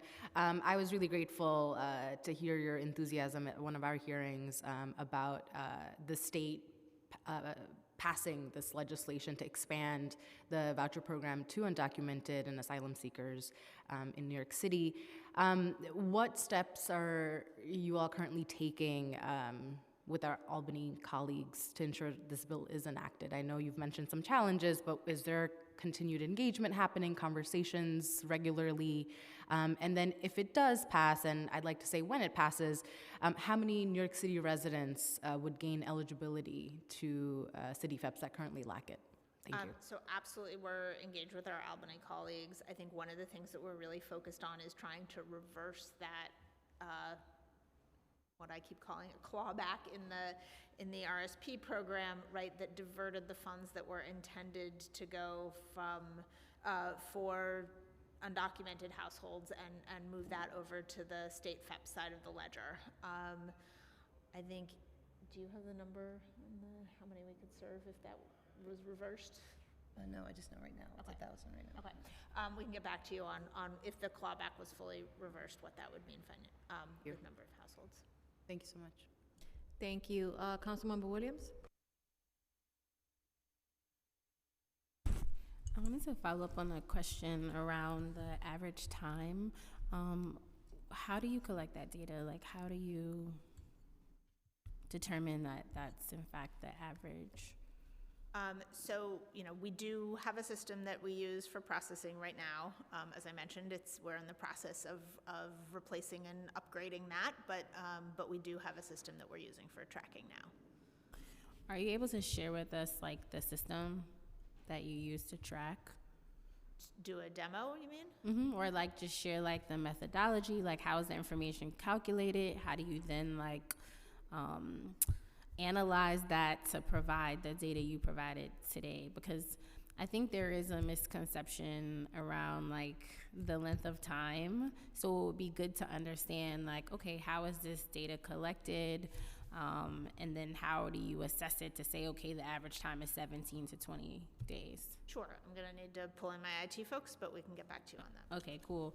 And the other question I have is about the budget. So we all know about the mayor's letter, OMB's letter. And so does this requirement also apply? It's not clear whether or not some of the positions in the HRA Benefits Administration staff would be excluded from the mandate. So I know in a previous hearing, you guys said that you would be, but just wanted to make sure to get on the record if HRA is eligible for any special inclusions under this mandate. If so, please detail. I think last time we were talking about another issue within your agency, so not sure about this particular unit. Right. So on a macro level, both HRA and DHS were subject to the PEG and the loss of vacancy hires. We've worked with OMB and are working internally to make sure that particular areas are protected. I wouldn't say that there is any area that is where it's easy to lose vacancies, but we certainly understand, focus on things like move-outs, and are really trying to protect that to the extent possible.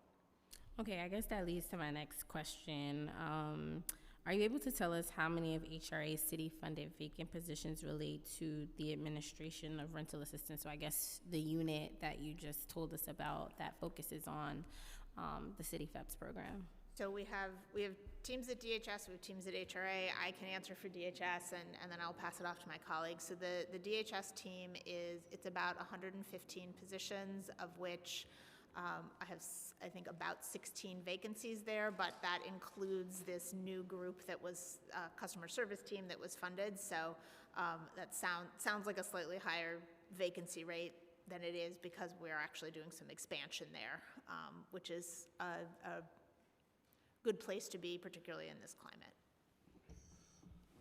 So on the HRA side, we have about 70 staff dedicated to processing move-outs in support of DHS, and also doing moves from the community, from home base, and doing renewals once you're on the program.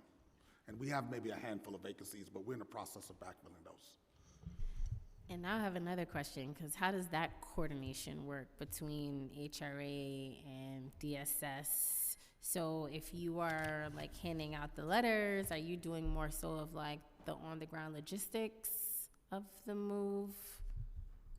So as First Deputy Commissioner Parks indicated in her testimony earlier, all the front-end support to the client and the shelter provider, along with PEU trying to find apartments on behalf of a client moving out, that's done at the DHS level, along with the shelter provider. And then the final approval of that package, and in order to put it into systems that generate money, both to move in and a recurring grant, that has to be sent to HRA, the way the program rules and is designed. And we're in constant communication to streamline things. We share spreadsheets. We share the same system that the First Deputy Commissioner mentioned she has to bring ITS in to maybe give you a demo on. We're constantly war rooming cases. We're constantly bringing up any type of case that might have an issue, like the First Deputy Commissioner testified earlier. We don't want to leave anything in a rejection box, right? If things get fixed and its department's still available, then we'll pull that out of turn and then go back to chronological. Thank you. Yeah, and I know it might sound like a weird question, but I'm not an expert, and so for me, I like to understand the inner workings so that I can ask better questions or find better solutions. And so that's why I just wanted to know, what does the back end look like, and how is this data being collected, and how are you all coordinating with each other to sort of expedite these rental assistant programs? Okay, I think I had another question, but I'm good. Thank you.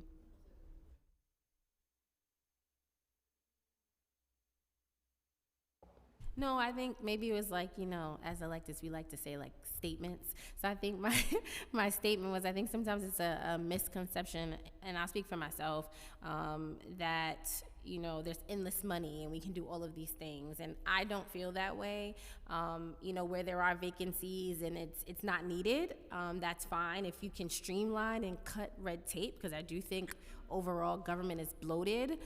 So where we can do that, that's great. But I guess the concern here is just making sure that you continue to have the resources you need to address current issues and issues to come. So thank you.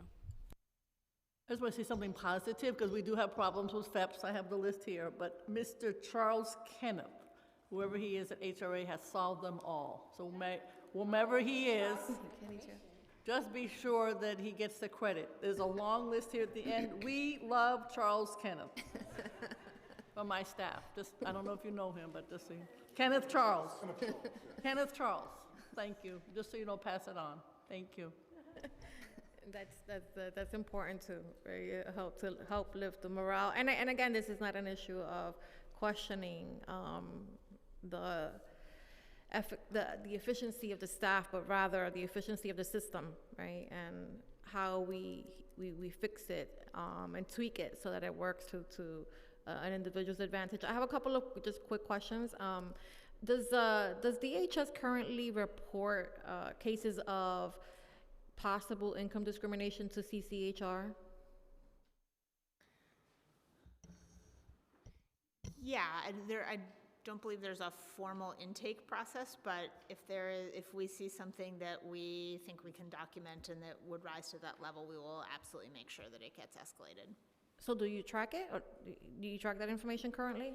No, we don't have tracking. Okay, is there a way to do that? Because I think that, right, those two things come hand in hand, because one of the biggest complaints that we get from, at our district offices from voucher holders is that they have this voucher and nobody will accept it, right?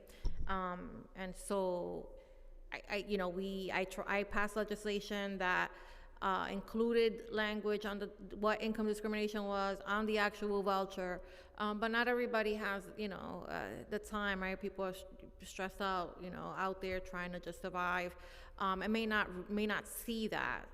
You mentioned in your testimony that that's part of the work that DHS does, is to educate voucher holders on what income discrimination looks like. But I think that if we were able to kind of track what those numbers are, as opposed to the number of cases that may or may not be brought up for some sort of action, that would be helpful. Okay, thank you. Can you tell us do you know what the percentage of shelter residents who are currently in your system is that qualifies for the voucher to date?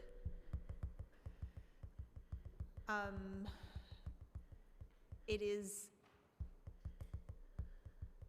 this challenging thing to talk about right now, just because our system doesn't look anything like what it looked like 8 months ago, right? We have a full third of the families with children in our system are asylum seekers who are largely not gonna qualify. So the numbers are around somewhere in the third quarter to a third have shopping letters, but again, I would take that number with a grain of salt. It's very much skewed by the changes in population recently. Okay. Yeah, I'm looking specifically for those New Yorkers that do qualify. I'm trying to disaggregate the asylum seeker population only because I know that, that's a little bit more complicated. I'm trying to better understand like what. We can talk to our data team and see if that is something that we can analyze. Okay, I appreciate that. And can you tell us, in regards to priority for housing, do NYCHA residents currently have first priority for NYCHA apartments? Shelter clients, they are one of the top priority populations. They're not the only high priority, but yes, although the general NYCHA wait list is closed, we can still access NYCHA apartments for our clients. Yeah, but are they classified a number 8 or a number 1? Because I think, that's important. It used to be back in my day, and now I can't believe I'm saying that, but. NYCHA also needs to take care of their internal relocations, right? If they need to move because the family size has changed or because there is a physical issue in the apartment. So I think that is a priority, as well as some safety, physical safety transfers, but otherwise, yes, I think we are at the top. I mean, I ask because the question is relevant. If we have families that are unhoused right now, that need a subsidy, right? The city, we're building units that would help fill in the space that all of the rent stabilized units that were destabilized, right, once held. But that doesn't make those units affordable to most families. So when we bring up, right, we're building affordable housing, I know in my district, people are like immediately the response to that is affordable to whom? And it's because there's a clear distinction between affordable housing and subsidized housing, right? And unfortunately, a great percentage of individuals in my district, and I'm sure within your system, need and depend on some sort of subsidy program. Under the Bloomberg administration, I know that was a policy decision that he made that removed that first priority because there was a sentiment that people were somehow purposely making themselves homeless so that they could benefit from that, which was outrageous. But my understanding was that under the de Blasio administration, there was an attempt to kind of go back. Yeah, I'd say we're still there. We work really closely with NYCHA. There is a steady pipeline of placements, every week from our shelter system into NYCHA Public Housing, simply because NYCHA Public Housing is, people don't leave it easily, right? It's a valuable resource for those that have it, right? We need to look beyond NYCHA, but it is a really important piece of our total affordable housing package. And I, certainly understand the range of subsidy or of rent levels in HPD units, but just to, shout out my colleagues there. We have been working really, really closely with them, and this is, I think, the third year. 2022 was the third year in a row where we've broken records in the number of placements of DHS clients into HPD units. That's great. In regards to the program itself, the voucher itself, is City FEPS permanent? No, it's a 5-year subsidy renewable. Okay. Now, this is the problem that I had with the Advantage program, and I think kind of like where we got stuck. So, this is a little education also for people that are watching. We used to have a program that was called the Advantage program, and it was a voucher program. It was not the best program. Families were being placed in apartments that were not necessarily being inspected, so there were reports of like broken windows and rats. and a whole bunch of stuff that was happening. Families that were larger, that were put into units that were significantly smaller than what the family called for. And so when Governor Cuomo came into office, he said, this program sucks, I'm not funding it. And it was partially paid by the state, so it's split half and half. And it left the city kind of in a bind, because then the city had to come up with 100% of the funding for the Advantage program. I believe that, then Governor Cuomo was correct in his assessment. I think that the manner in which he exited the program without a contingency plan created a domino effect that we're seeing today. That coupled with the changes in policy that the Bloomberg administration put in at the time, didn't help. So, there is a lot of, of history here, but the Advantage program was only supposed to be for 5 years. So if I'm on a fixed income and I'm qualifying because I'm on a fixed income or I have a disability, whatever that may be, and now I'm in an apartment, in 5 years, my situation is not changing. Can I adjust that slightly? So it's 5 years in general, but if you are a senior or if you are disabled, it's ongoing. And then also for... So it's permanent for people Yes, with permanent, disabilities. yeah. And then for everybody else, once they hit the 5 years, we do have a good cause process where they can apply to continue their renewals. So it is more flexible than So Advantage. it may be renewed, but do we know yet how many times?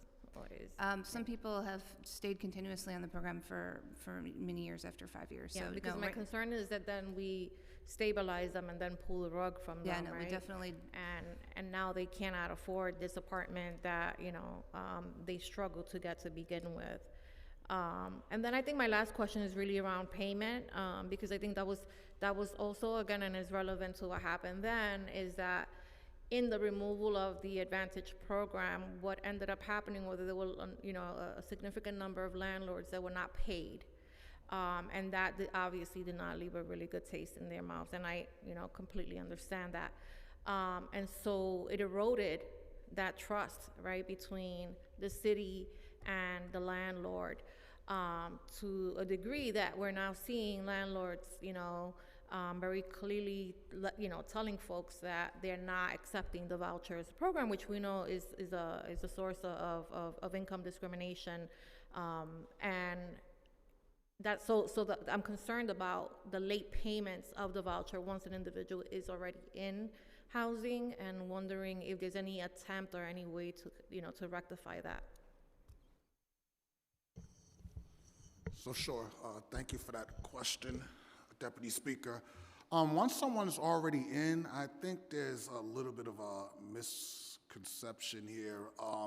We strive to really do the payments timely, because once you're on a recurring schedule, and we send that out. I think some of the confusion is if someone, their 30% is based on being on active cash assistance, they're getting shelter allowance twice a month on one schedule. They're getting city FEPS once a month on another schedule. Sometimes landlords, our payments might go out, but then the client didn't pay their 30% share. But overall, we're very sensitive to this issue. When landlords call us, we look into it, we try to rectify the situation. And, a lot of times it's due to a myriad of issues. And as we move on to different systems, new systems that we've talked about earlier in this testimony, we think it's going to give a little more transparency. One of the systems we're going to move on to that's going to do the payments in the future, the landlords will be able to sign up for direct deposits instead of mail. Wait. Yes, they'll be able to do.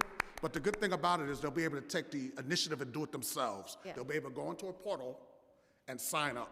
They'll also be able to manage their account or whatever they're receiving by looking in instead of just calling all over the agency, waiting for someone to do the forensics and tell them what's going on and not going on. They'll be able to see all the accounts, whether they're getting CA shelter allowance, whether or not they're getting FEPS, whether or not they're getting city FEPS payments. And how soon do you anticipate the system to be? We're currently experimenting with it at certain stages and in certain type of cases and certain type of functions, and we're doing improvements every so few months as we learn things, and we're hoping to have it really fully operational by either the end of this year or the beginning of 2024. Yeah, I think that's going to be a game changer. You guys have the most outdated payment, processing system, I think, citywide. I might be wrong. But definitely, I think that it'll help expedite, payments and offer the transparency that we're looking for. Do we have any other questions? No? Well, I want to thank you all so much for coming today and testifying. And again, we are here as a resource. We are looking, we're always looking to partner with the administration to make these processes as seamless as possible. This is very personal for many of us, and we're trying to be helpful, not obstructionist. So if there's any way that, that you feel that there can be collaboration, we're here, our doors are open, and, we're always available. But thank you all so much for the work that you do. I noticed that it isn't easy. But the aim is, the goal is to get, to a place where it's a lot easier. So thank you so much. Thank you. Thank you.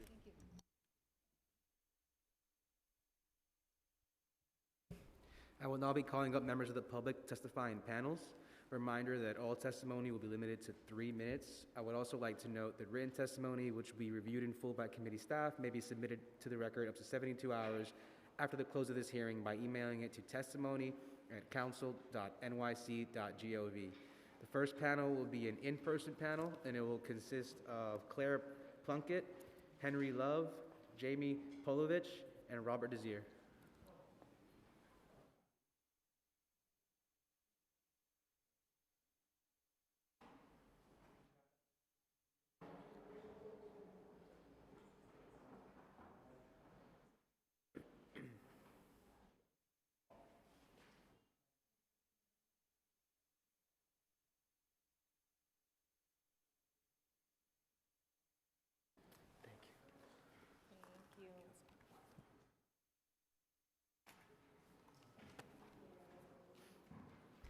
You may begin. Please make sure that your microphone is on. It's okay. Doesn't matter which side starts first. You want to start first? Okay. Good afternoon. My name is Claire Plunkett. I'm the Program Director of Residential Services for Domestic Violence Emergency Shelters at Sanctuary for Families, New York State's largest provider of comprehensive services exclusively for abuse survivors and their children. We're so grateful for the opportunity to testify today on the critical topic of the City FEP's Rental Assistance Program. Our special thanks to Diana Ayala, Chair of the committee, for confronting head-on the crisis of homelessness and affordable housing in our city, and for your advocacy on behalf of abuse survivors. In recent years, as violent crime has declined sharply, rates of domestic violence have risen dramatically, and it has taken center stage as the single largest driver of family homelessness in New York City.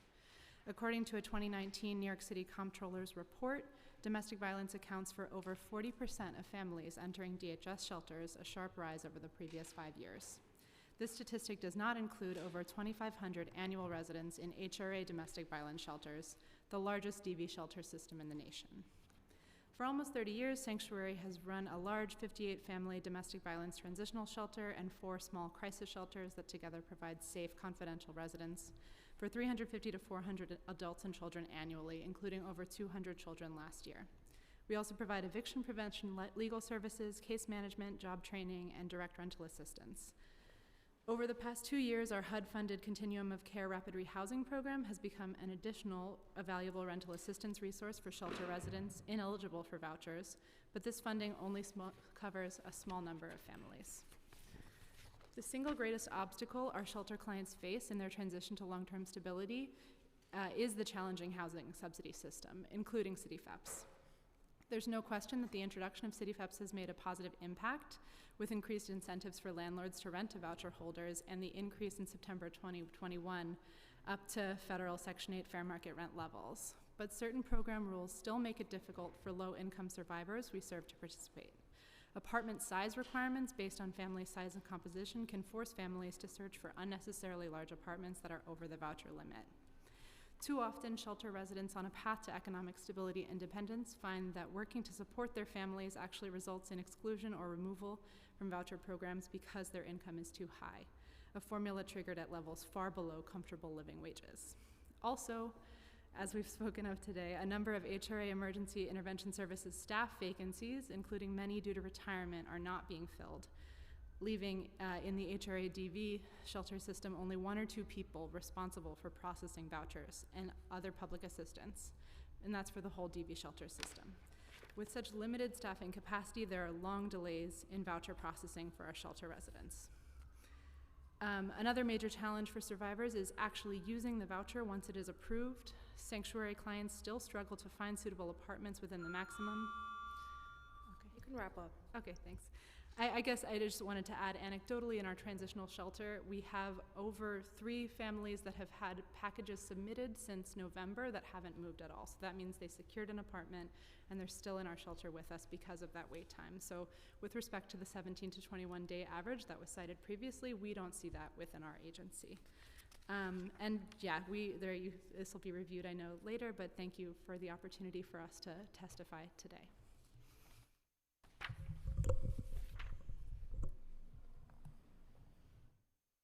Good afternoon. My name is Jamie Polovich, and I use she, her pronouns. I'm the executive director of the Coalition for Homeless Youth. Thank you, Deputy Ayala and the rest of the committee for holding today's hearing and allowing me the opportunity to testify. I'll be submitting longer written testimony, but I'd like to use my time today to echo the issue that my colleagues at the Youth Action Board have already outlined regarding voucher access for homeless young people in the DYCD system, as well as young people transitioning out of ACS. Specifically for runaway and homeless youth in DYCD, they were initially promised then LINK vouchers 8 years ago by former Mayor de Blasio, and despite yearly promises that they were going to get access, it never happened. Fast forward to November 2021, when City Council and then specifically Councilman Steve Levin passed 2 pieces of legislation, Intro 2405A and 145B. We thought we were finally going to get young people access to vouchers.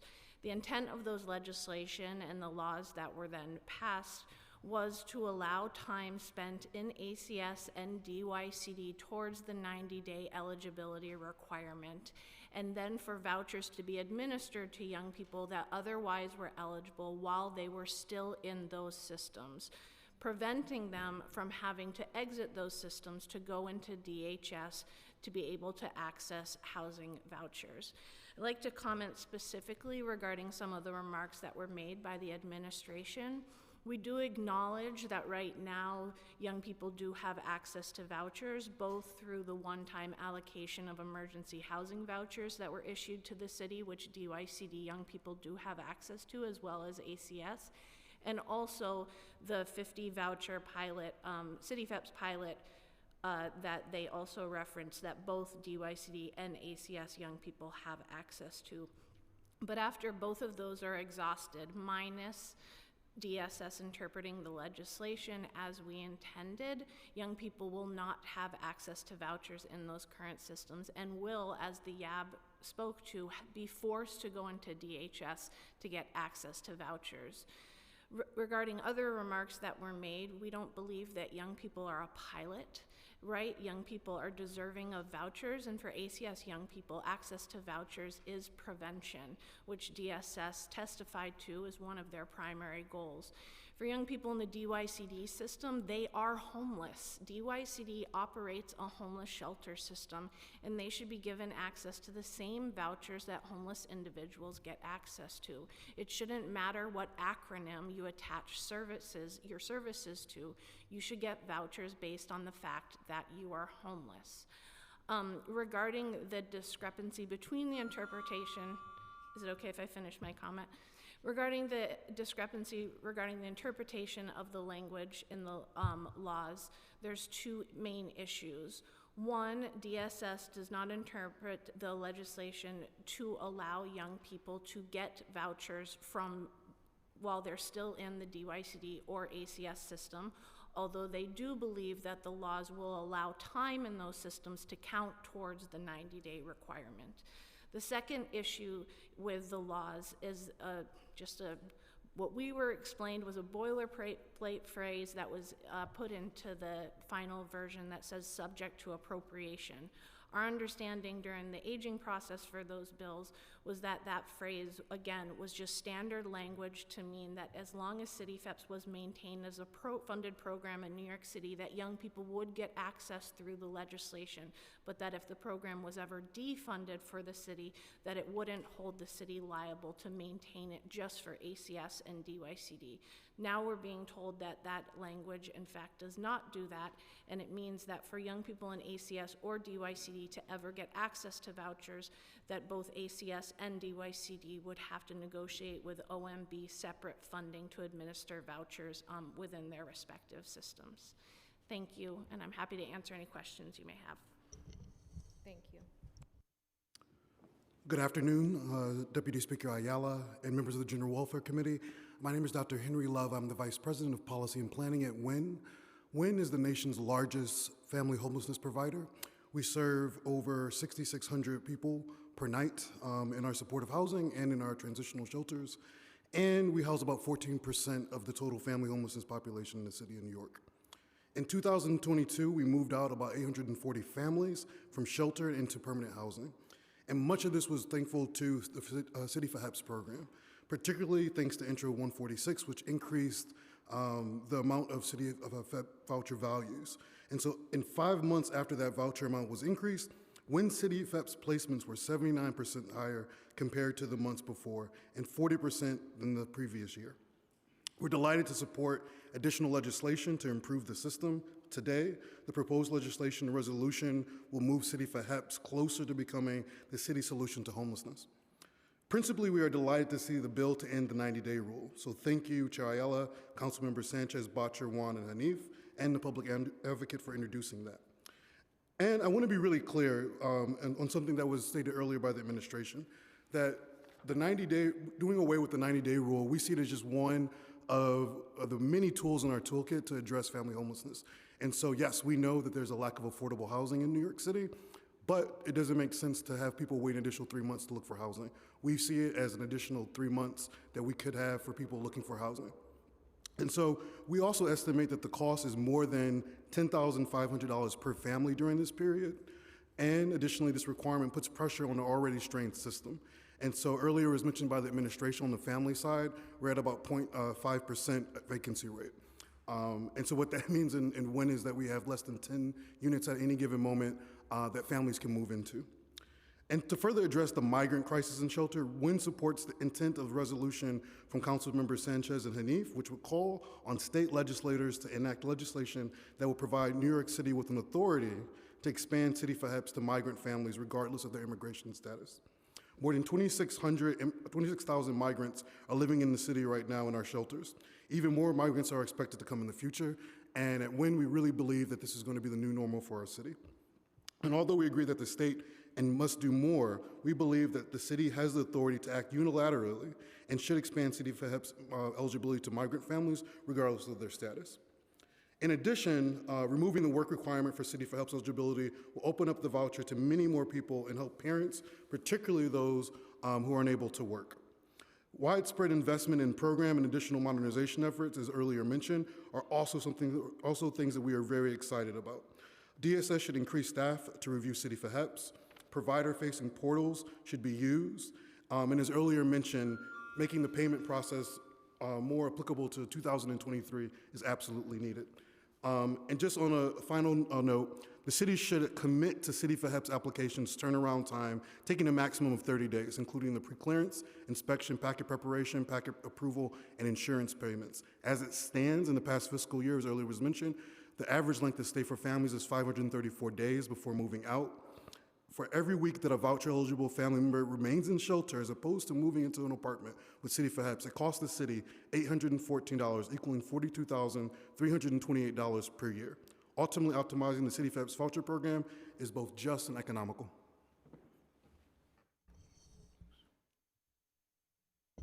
Good afternoon.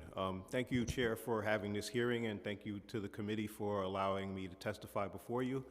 I'm Robert Desir. I'm a staff attorney with the Legal Aid Society.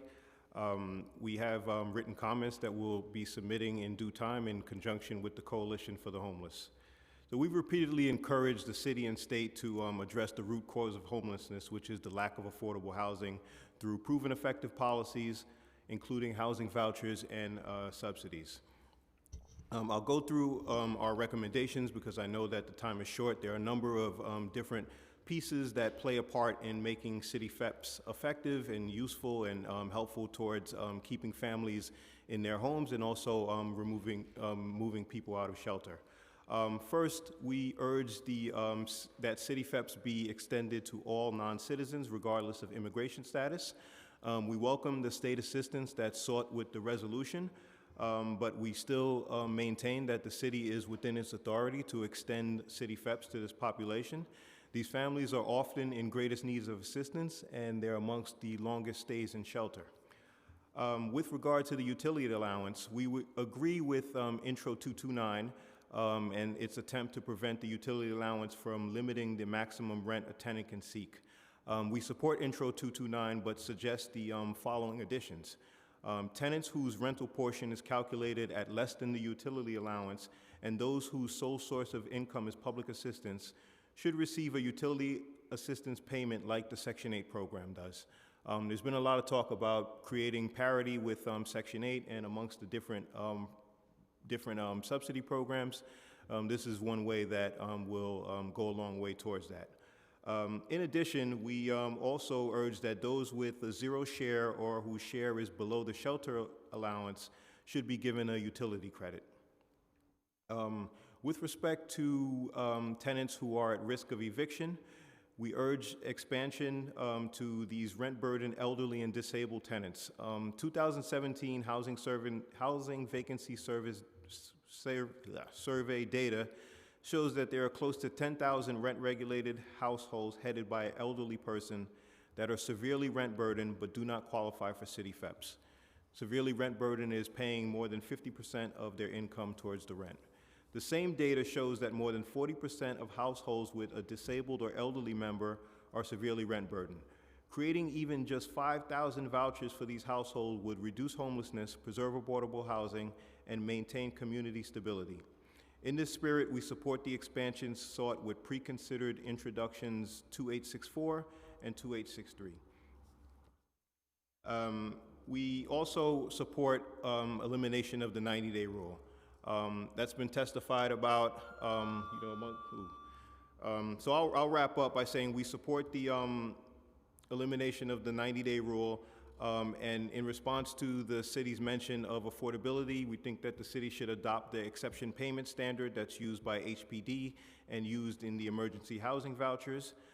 We echo the sentiments of our partners that are advocating for the youth, that the city FEP should be expanded to the homeless youth, and there shouldn't be this distinction based on the agency that they've had contact with. In addition, we urge elimination of the rent reasonableness rule. We know that it hasn't been used for some time, but it should not return. And we also, we spoke a lot about the delays with move-ins and the bureaucratic delays that prevent people from getting apartments timely, and also that cause the disengagement and people losing apartments. Our testimony goes on at length about that and has a number of ideas that we think would be beneficial to improving city FEPs. We thank you for your time and appreciate your commitment to this issue, and look forward to working with the City Council on resolving these problems and coming up with ideas to really improve city FEPs and make it the program that it should be. Thank you. Thank you all. I have a question regarding the number of voucher holders who have lost the unit that they found, identified as a result of the lengthy time wait. Have you experienced that in your work? Yes, at Sanctuary for Families, I can absolutely speak to that happening within the last year at least 3 times, which might not be the largest number, but if thinking that that's happening across the system, definitely problematic. And that has happened, like, just anecdotally, where if the wait had gotten to 3 months or more, a landlord maybe would engage in some conversation about continuing the process, but if there was no assurance that it would be actually closing soon, they would back out. Did you want? Yeah, I would echo that and say that the, part of my job is as a litigator, and I litigate a lot of cases involving source of income discrimination, and that's usually a factor in our discussions about holding apartments and allowing the process to go forward while someone leases up and tries to finalize the paperwork and such. However, we do want the process to be much quicker and to kind of avoid these situations because where there is this slow process, it would cause a disengagement and cause a disengagement with the different voucher programs and put them in a light where they're not favored. So we want to avoid that. However, we do recognize that source of income discrimination is plainly illegal. And to that end, one of our other points is that we urge strengthening of the Commission on Human Rights, particularly the early intervention measures that were successful many years ago, but are not taking place to the level we'd like to see right now. Well, that's good. That's a really good point. Do you have a question? Yeah, hello. Many of you testified that the program should be expanded, but do you have any ideas where the money could come from to expand the program? Yeah.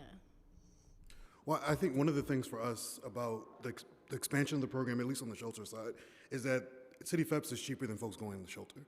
So right now, the cost of getting a family in shelter is about $188 a day.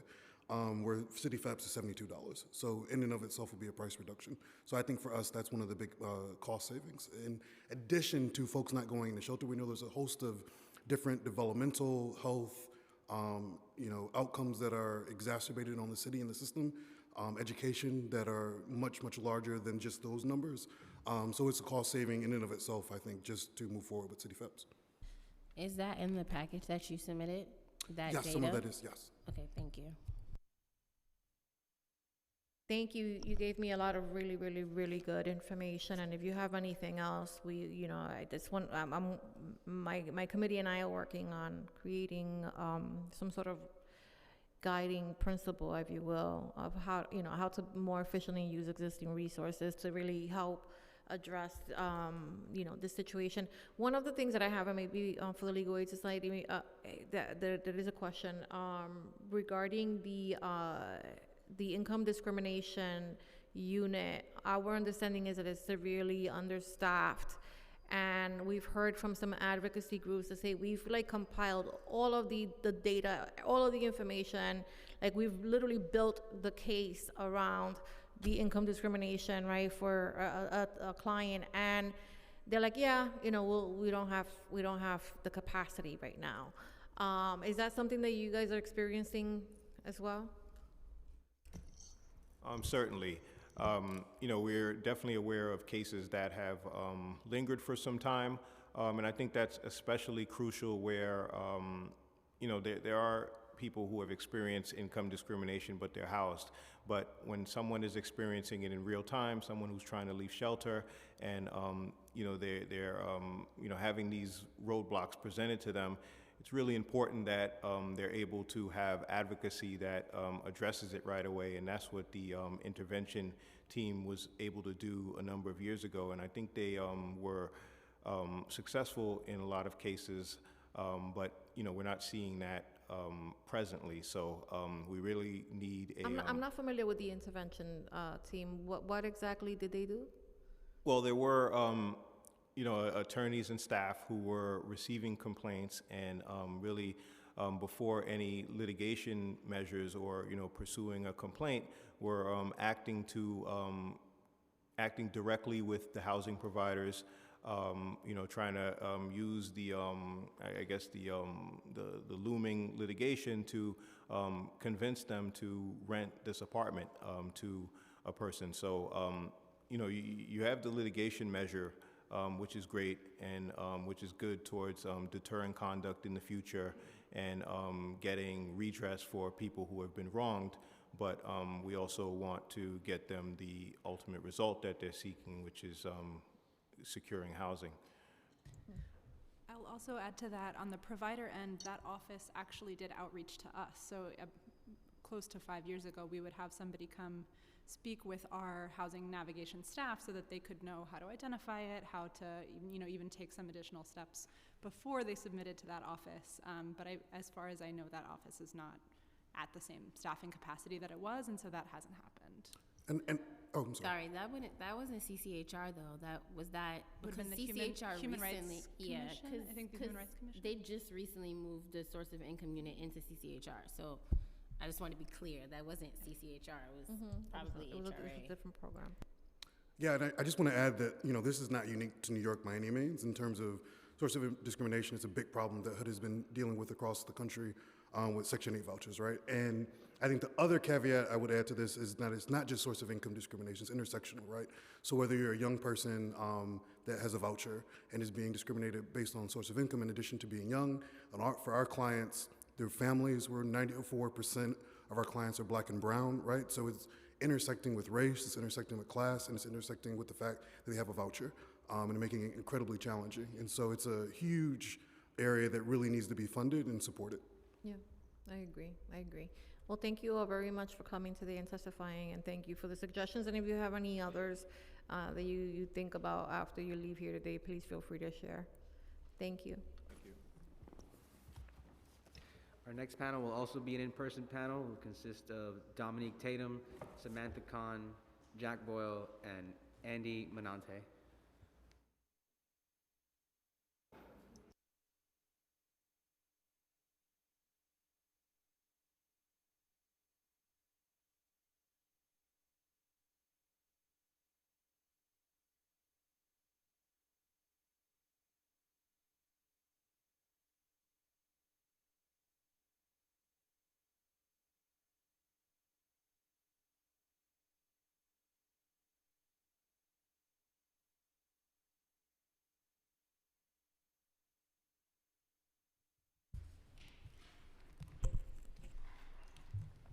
Good afternoon. Thank you, Chair Diana Ayala, the members of the General Welfare Committee, for the opportunity to present testimony to you today about the availability of City FEPS vouchers for youth with a foster care background. My name is Dominique Dillon Tatum, and I'm here today on behalf of the Fostering Youth Success Alliance, where I currently serve as a policy and advocacy associate.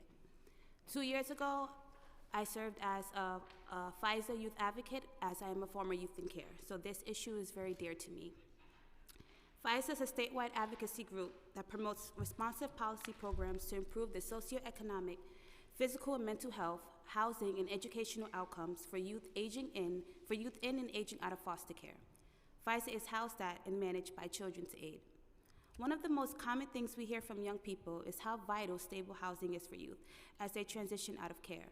However, we also know that in New York City, it is incredibly difficult to access affordable housing for your average New Yorker.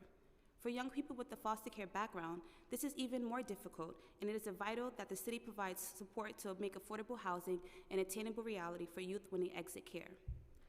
What we know is that nationally, 1 in 5 youth who age out of foster care will become homeless, and in New York, we know that as many as 25% of young people surveyed shared that they're either facing or fearing housing instability.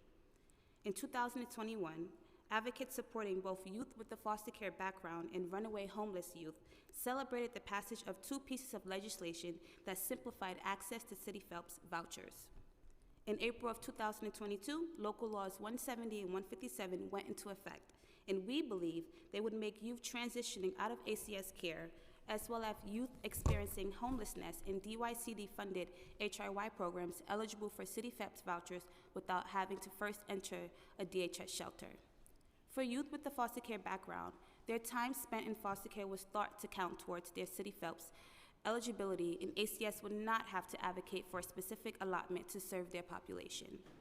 However, because DSS's interpretation of the laws, transition-age youth and youth experiencing homelessness still will not have access to City FEPS vouchers. This creates an additional barrier for transition-age youth as they navigate leaving foster care and achieving independence. During FISA's 2022 Shadow Day, one youth participant shared that there are not sufficient and safe housing options for young people.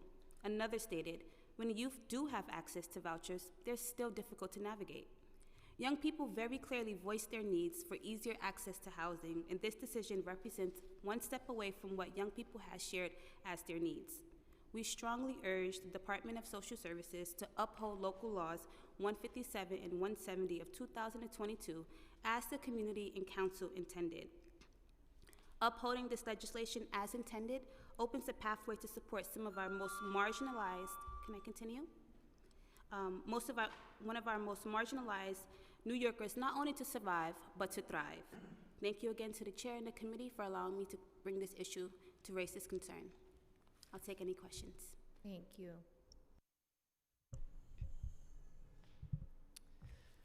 Hi, my name is Samantha Khan. My pronouns are she, her, and I'm the Policy and Advocacy Manager at Care for the Homeless.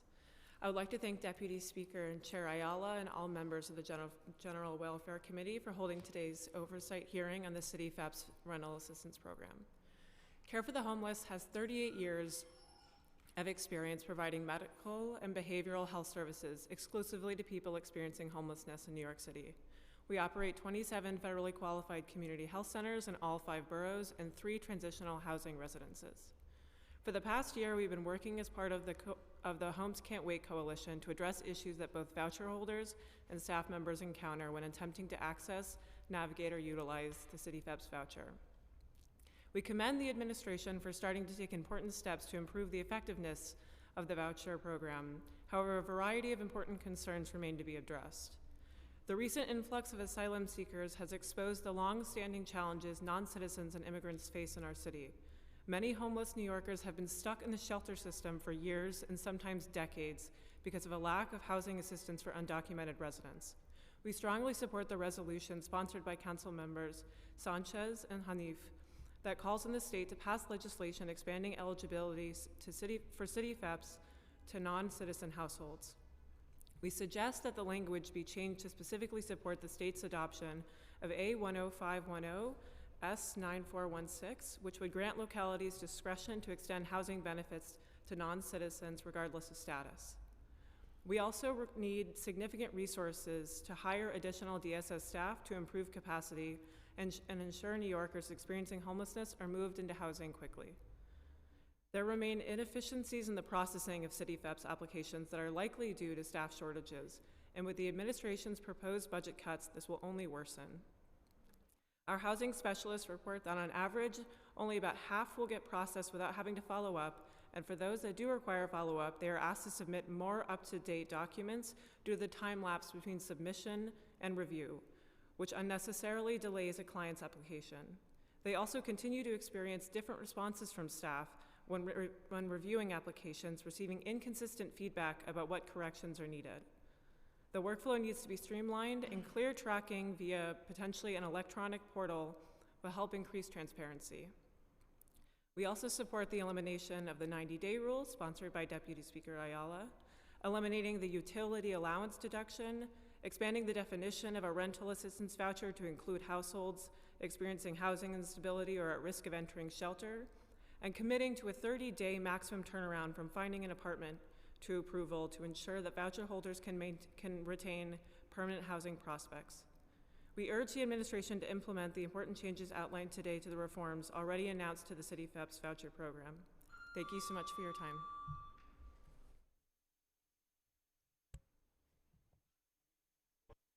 Can you make sure that your mic is on, Mike? Jack? My name is Jack Boyle. I'm a housing staff attorney with the Neighborhood Defender Service of Harlem, and my pronouns are he, him.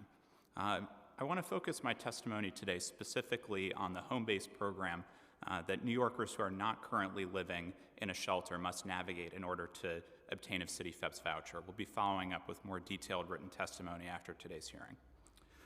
So unlike the vast majority of public benefits, New Yorkers in the community cannot directly apply for City FAPS. Instead, they must complete a process which can take as much as 6 months to a year with Homebase. As home bases are not governmental entities, they're not subject to the same kind of oversight and response requirements as HRA. And thus far today, I don't believe we've heard from a home-based provider. But like HRA, we understand that these entities are severely understaffed. And combined with systemic inefficiencies in the application process, these issues have presented an insurmountable barrier to many of our clients and have directly contributed to homelessness. The initial problem that we've noticed is a complicated multi-month procedure to even begin an application for City FEPS.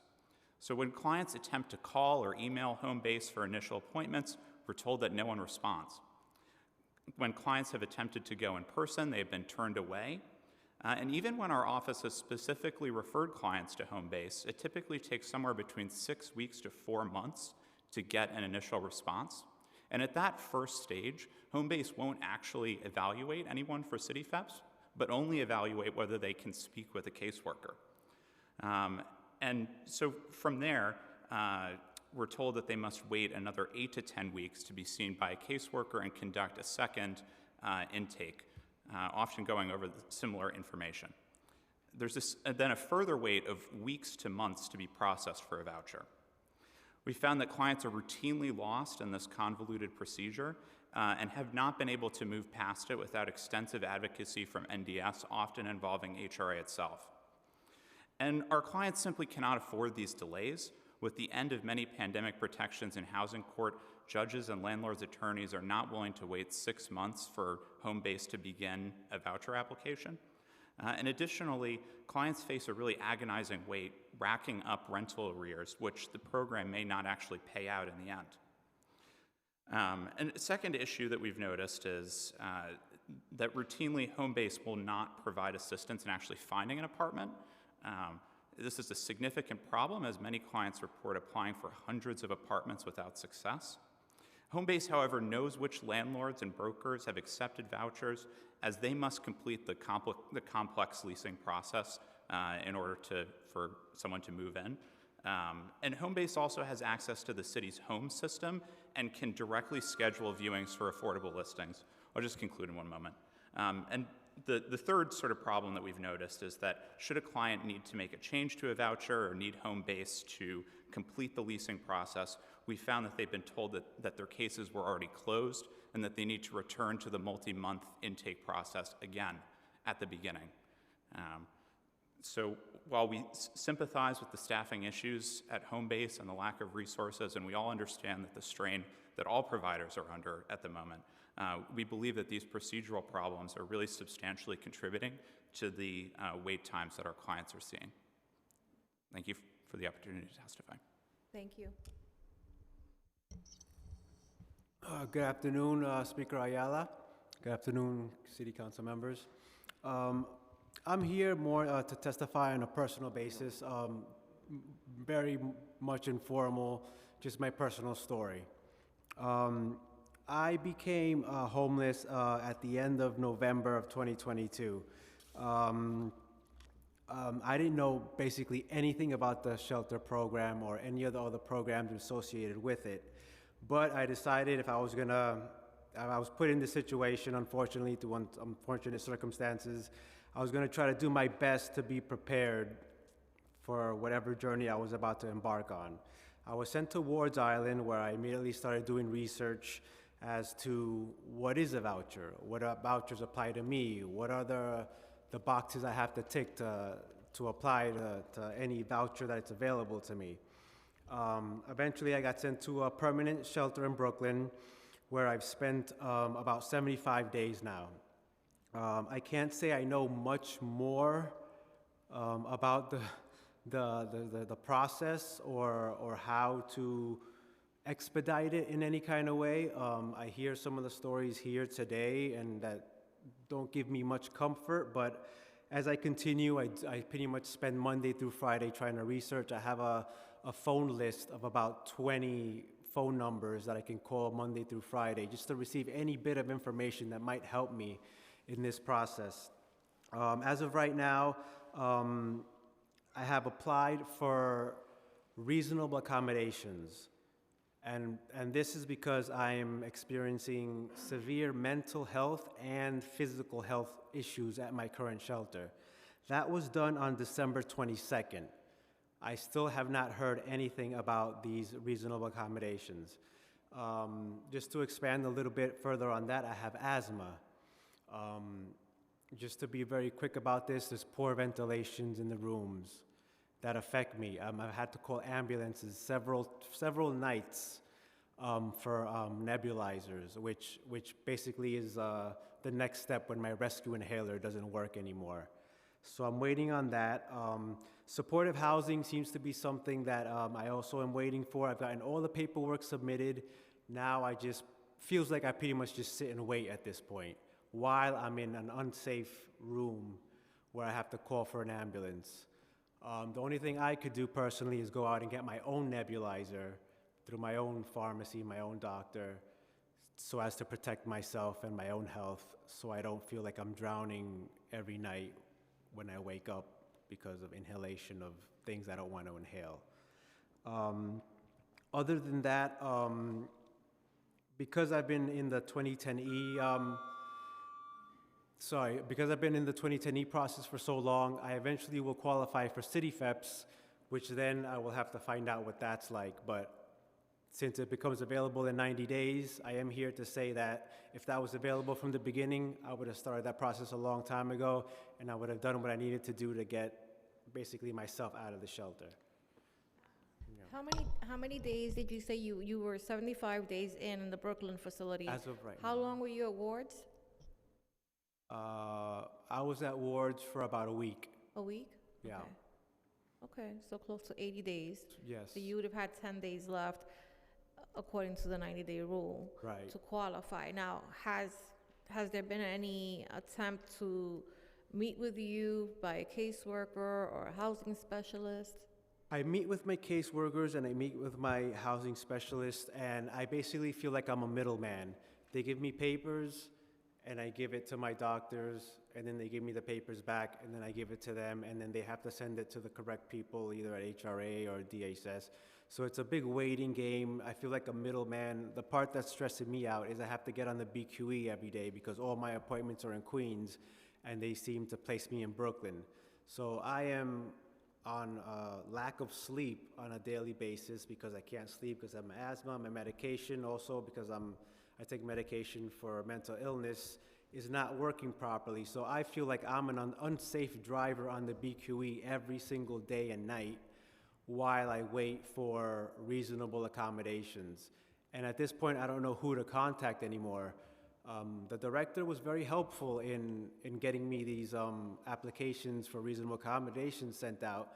But as of now, I've been, the 22nd, like 3 weeks going on now, and they haven't helped me. So I'm basically a sitting duck who's declining in mental health and physical health while I wait for whatever programs or whatever needs to be done. You know, supportive housing could come back one day and say, hey, we have some places for you to look at, or the DHS could come back and say, oh, we have something more reasonable for you so you don't have to keep making these unreasonable drives back and forth between Brooklyn and Queens.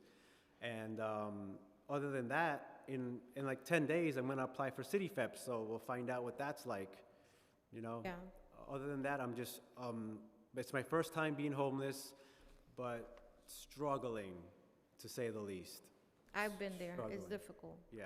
It's difficult. Oftentimes, when we have constituents, and we usually try to avoid homelessness and sending people to shelter, but when they do, we have to have like a whole, prep talk, right, about what is it going to look like, what is it going to feel like, so that way you walk in there with your eyes wide open and you're not surprised, right? And it's not a pleasant experience. I don't recall anyone ever saying to me, right?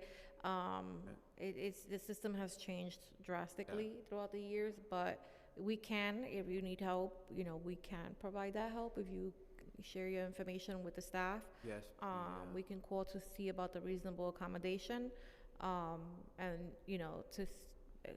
we can poke around and find out what's happening with your assisted living situation and stuff like that. But thank you for coming here, because I think that the important part of it, right, is like people like you, people like me, people like Councilman Williams and other members of this body. It's like, it's really, and all of you, right, impacted individuals that spoke today. It's important that we share, our perspective on the issues, because we are the change that we're waiting for, right? And so, I really appreciate your taking time today to so carefully and so articulately describe what so many other people are going through in the system that looks, exactly like, what you're going through. If I can end with one last thing, Ms. Ayala. Most of the help and encouragement that I found has been from past members who have been homeless, either through the coalition or the CAG, so I want to shout out to them. They've been very helpful. They give me some of the best advice, one of them being just be patient. Also, I want to just end by saying, throughout this whole process, I still get the opportunity to play the national anthem at one of my favorite major league sports teams, and I will do so with pride, even though I am in what seems to be a slow and broken system. I do believe that this is going to become some of my future work, and I do believe that this is a starting point for that. So thank you very much for letting me speak. Congratulations. Thank you. Did you have any questions, Natasha? Just one question. So are you saying this is for the youth aging out of foster care?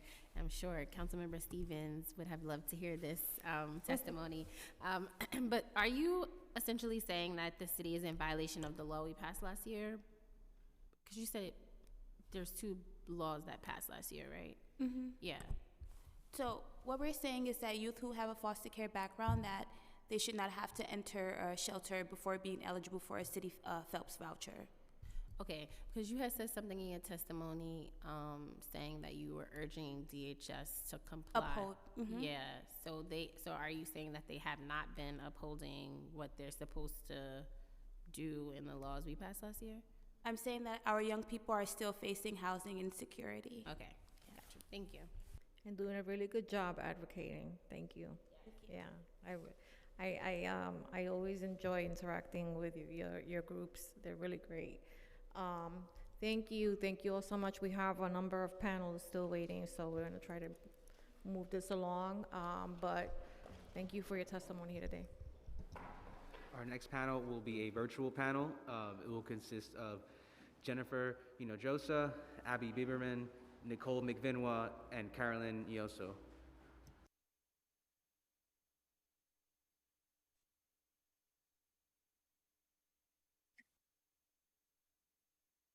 Hello, can you hear me? Awesome. We can. Let me see if I could. Okay. Thank you for this opportunity to comment on the issue of City FEP's rental assistance program. My name is Jennifer Hinojosa. I'm a policy analyst at the Community Service Society. The Community Service Society is a 180-year-old independent nonprofit organization that addresses some of the urgent problems facing low-income New Yorkers and their communities, including citywide rising housing insecurity and homelessness. Today, a record number of people are experiencing homelessness. According to the Department of Homeless Services, 1 year ago, about 47,200 individuals were in shelter. Last week, about 70,500 people are in the city shelter system. This is an increase of about 23,000 individuals from this time last year, or a 50% increase in a 1 year span. In addition, thousands more were living on the streets and subways or crowded into unsafe and precarious living conditions. Average shelter stays are incredibly long, ranging from 483 days for single adults to 773 days for families. Shelter to housing move-out rates, appallingly low to begin with, declined by 27% in the last fiscal year as the crisis deepened. Given this background, we applaud the City Council and the Committee on the General Welfare for convening this hearing on rental assistance in general and City FEPS in particular. While City FEPS can be a powerful tool against homelessness, the program is plagued with issues, including, first, eligibility. Many households need City FEPS vouchers, yet strict rules limit who qualifies. To qualify for City FEPS, families have to navigate a maze of harsh and often contradictory requirements. Even those who meet the complex criteria, the program is plagued by excessive delays. For example, advocates have long called to the end of arbitrary 90-day rule, which requires most assistance seekers to spend a minimum of 3 months in the shelter before they become eligible. This rule takes a toll on families with young children, especially those in whose lives are disrupted from repeated moves. Our recommendation is to expand eligibility to more households, such as families where everyone is undocumented. We appreciate the initiative, but we need more than just a resolution. It's just not enough.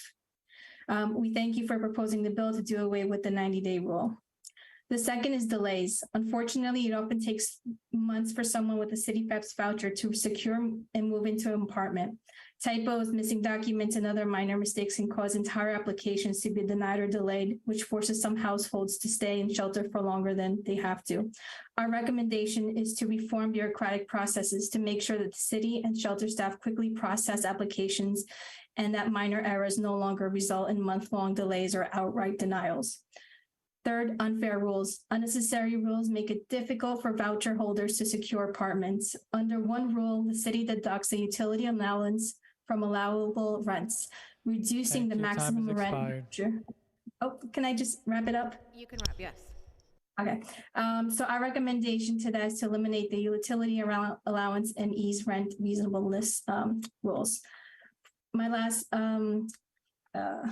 point here is poor apartment conditions. The limited pool of apartments available to and accepting of voucher holders are often in really poor conditions. Landlords tend to do less upkeep and outright neglect buildings where majority of tenants have vouchers. Our recommendation to this is to improve code enforcement by ensuring the oversight agencies regularly conduct through inspections. The Community Service Society of New York urges you to make the above changes to City FEPS program as a number of homelessness individuals, families, and children are growing at alarming rates. Thank you. Thank you.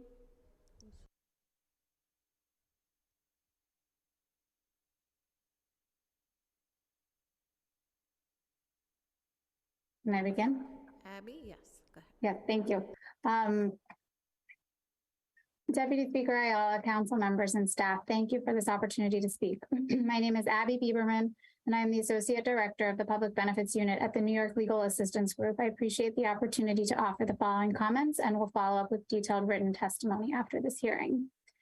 First, the city must repeal the 90-day rule. This rule prevents individuals and families from obtaining stability, and it exacerbates shelter overcrowding.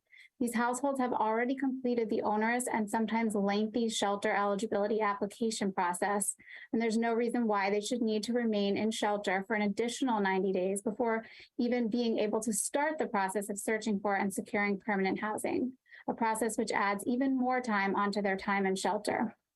Second, those with City FEPS shopping letters are unable to secure an apartment due to source of income discrimination and other problems with administration of the benefits. In order to truly fix the source of income discrimination, this council should also look at all causes. Some landlords simply don't want to rent to lower income tenants, but according to our clients, much of the reticence of landlords also stems from DSS's own practices, not the clients themselves. Landlords are concerned that there will be administrative problems with the city paying the rent. In addition, the process for getting an apartment approved is lengthy and overly burdensome for landlords. After the client finds an apartment, it can take months for the voucher to be approved, and landlords often have to abandon the process to then rent to somebody else. Once the apartment is approved, our clients routinely report, and we confirm with HRA printouts that DSS is not paying the rent on time or will discontinue the rent without notice. Those with City FEPS vouchers are unable to reach anyone to report problems or make changes to their case. As we know now, there's no dedicated City FEPS unit. Our clients report to us they have spent months trying to notify DSS of a problem with their City FEPS voucher or an important change, and NILAG attorneys and paralegals conduct extensive advocacy with DSS to reinstate and adjust vouchers to prevent evictions. One recent client was forced to apply for a one-shot deal to stop her eviction because months had gone by with no meaningful response from DSS to her request for a modification. She was able to stop the eviction, but the modification still wasn't processed, causing her to fall into arrears again, and the landlord was unwilling to discontinue the housing court case. Finally, NILAG was notified of what was needed to correct the City FEPS problem, assisted the client, and a new City FEPS application was approved 6 months and 2 scheduled eviction dates after initial contact. In addition, City FEPS should be available to all eligible New Yorkers. NILAG supports the resolution calling upon the New York State Legislature to enact legislation that would expand eligibility regardless of immigration status. This will help create room in the city's extremely overburdened shelter system and will provide stability and a pathway to permanent housing for families who would otherwise languish in shelter. In addition, the city must improve the shelter intake process because it prevents people from accessing shelter and even becoming eligible for CFEPs. May I finish my thought? You may. Families who are denied shelter must reapply for shelter when they are initially found ineligible, often to be found ineligible again, approximately every 10 days. Families become entrenched in a continuous cycle of application, denial, and reapplication. This causes considerable harm and the risk of street homelessness. Without a finding of eligibility for shelter, it is almost impossible for these families to transition to the stability of permanent housing. NILAG supports the amendments to the administrative code that would expand CityFEP's eligibility, and I thank the Committee on General Welfare for the work it has done to facilitate services for vulnerable New Yorkers and for holding this hearing. I hope NILAG can be a resource for you going forward. I just want to say thank you, Abby. It's good to see you. It's been a long time, but really couldn't appreciate that testimony more and couldn't agree with it more fully. So it's nice to see you. Hope to see you again soon. Thanks.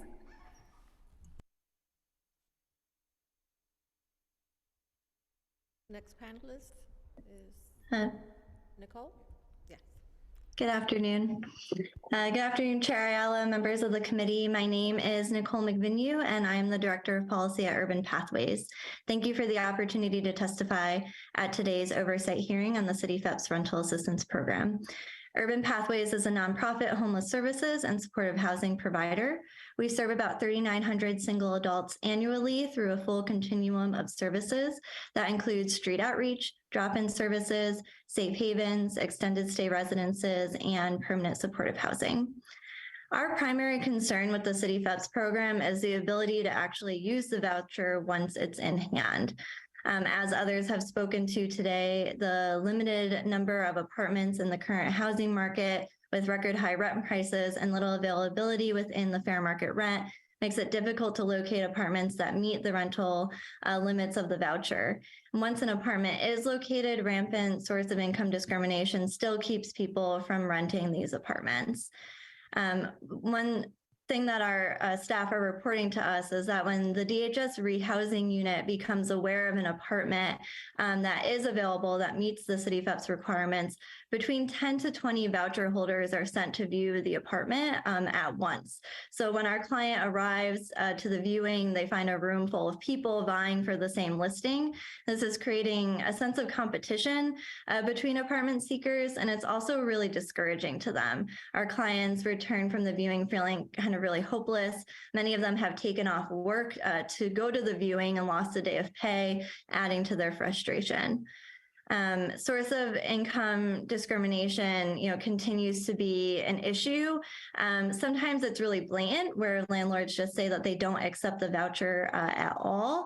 But other times, and it seems like more and more often, it's becoming a little bit more subtle forms of discrimination, which are more difficult to report and to prove. But this sort of comes in the form of just our clients being completely ignored. They don't receive any information about their application and any of their communications.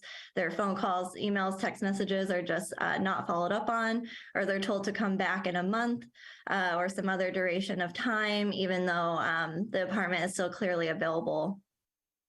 Others are, hesitant to rent to folks who have experienced homelessness or are experiencing homelessness. Once they find out that they're in a safe haven, they're no longer interested and again say, I'll come back in a month. And then once a client does finally find an apartment through this very arduous process, the lease-up process is very tedious and time-consuming, as others have spoken to. And although HRA states that a response will be provided in 48 hours, it sometimes takes over a week. And the communication process sort of throughout is very opaque and poor. It's difficult. Can I just finish up my thought? Yes. Thank you. Is to, it's hard to get in touch with HRA staff And it's really frustrating for our staff who are trying to assist folks and to provide those updates to their clients and to the landlords and brokers about the status of the apartment.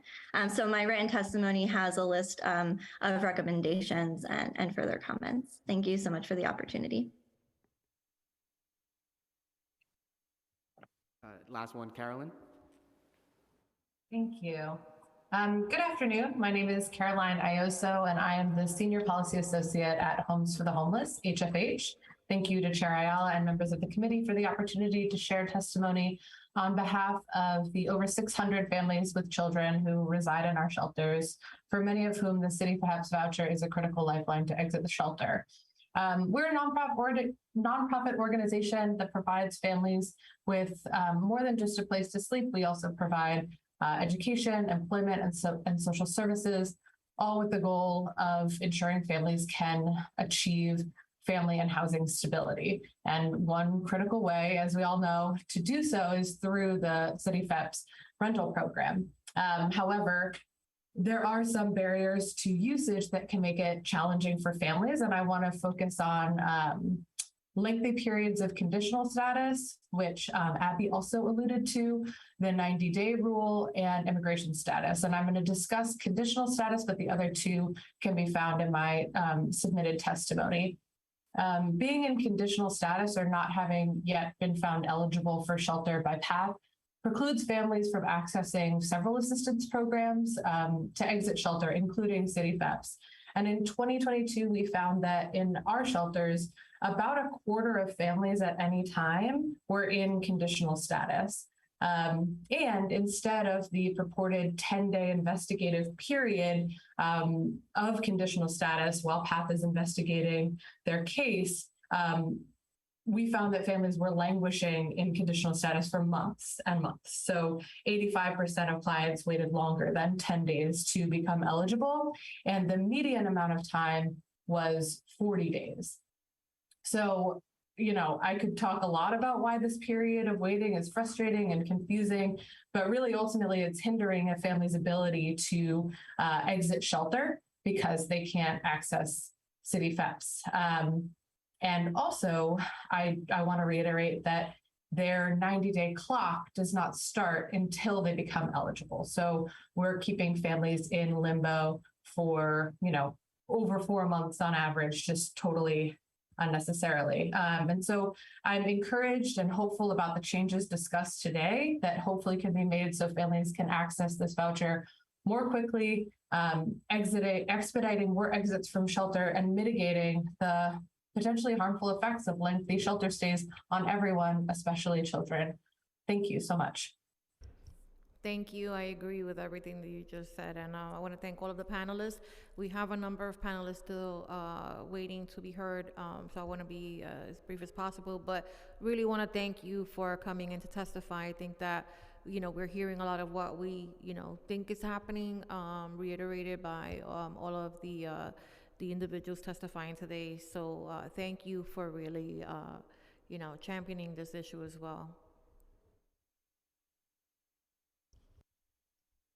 Okay, our next panel will be an in-person panel. It will consist of Milton Perez and Gordon Lee.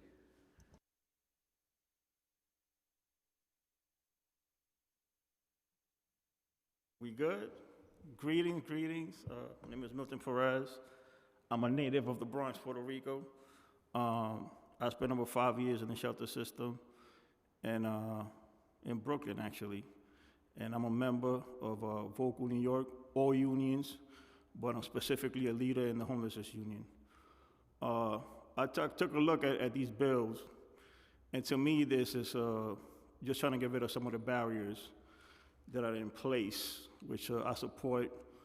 There are many others, you know, that affect on a daily basis people's physical, mental, and emotional health that hopefully we eventually get to. As far as the 90-day rule, to me, it should be housing first. So getting rid of the 90-day rule is a step in that direction.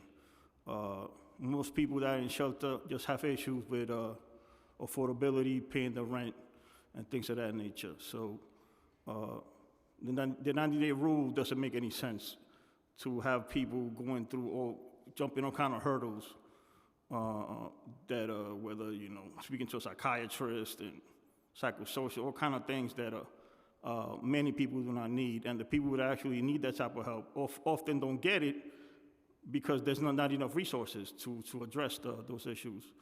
I want to highlight some of the people that I met throughout the system. In my over 5 years in there, I stopped counting in 5 years.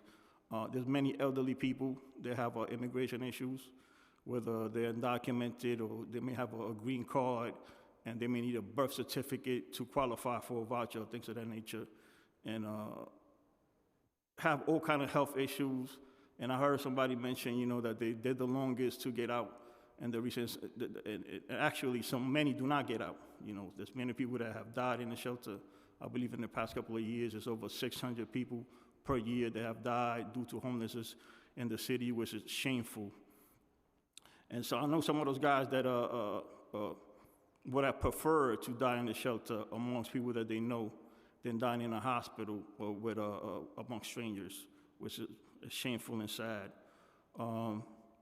As far as, you know, including people outside the shelter, I think that's the next step, you know, to normalize rental assistance, because people have issues with homeless people no matter what, and that's going to take time to, you know, get rid of those prejudices, and including people that are outside the shelter and with the vouchers, city FEPS and such will help in that account. As far as city FEPS, you know, I was actually on the city FEPS phone line for 2 hours and 5 minutes yesterday, and nobody picked up. I had things to do, so I hung up. I've been trying to renew my city FEPS voucher since May of 2022.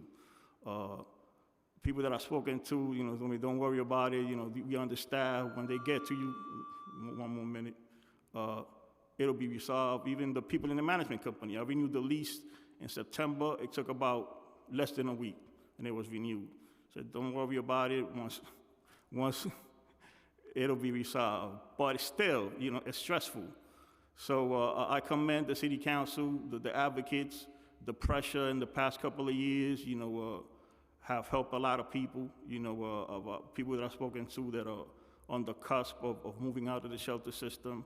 Notice that there's some pressure from the top. There are people now doing stuff that they should have been doing for years, you know. There's no reason for people to spend years upon years in the shelter system in New York City with all the resources that are available. So thank you for the effort, and we're going to continue in the struggle.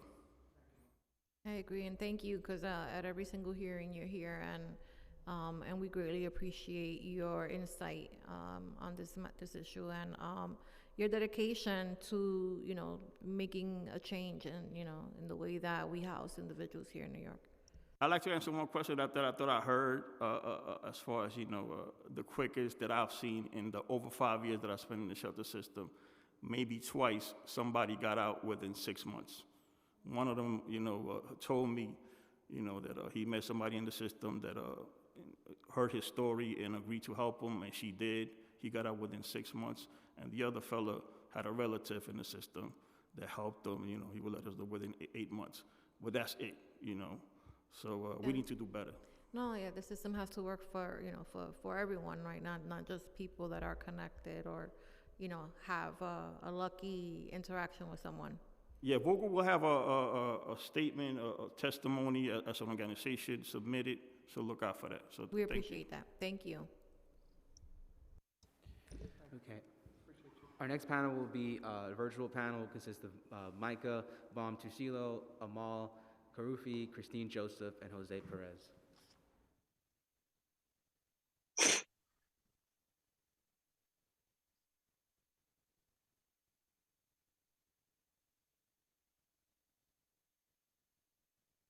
You may begin. Hey, good afternoon. My name is Mika Baum-Tusilo. I'm a licensed social worker, a doctoral candidate in psychology at the Graduate Center, excuse me, and a professor at John Jay College. I'm here today as a member of Youth in Power, which is a participatory action research collective that brings together advocates, researchers, and young people, excuse me, to better understand and advocate for youth and young adults who are transitioning out of foster care in New York City. I want to thank you for holding this hearing and for the opportunity to testify. First, I just want to say we believe housing is a human right.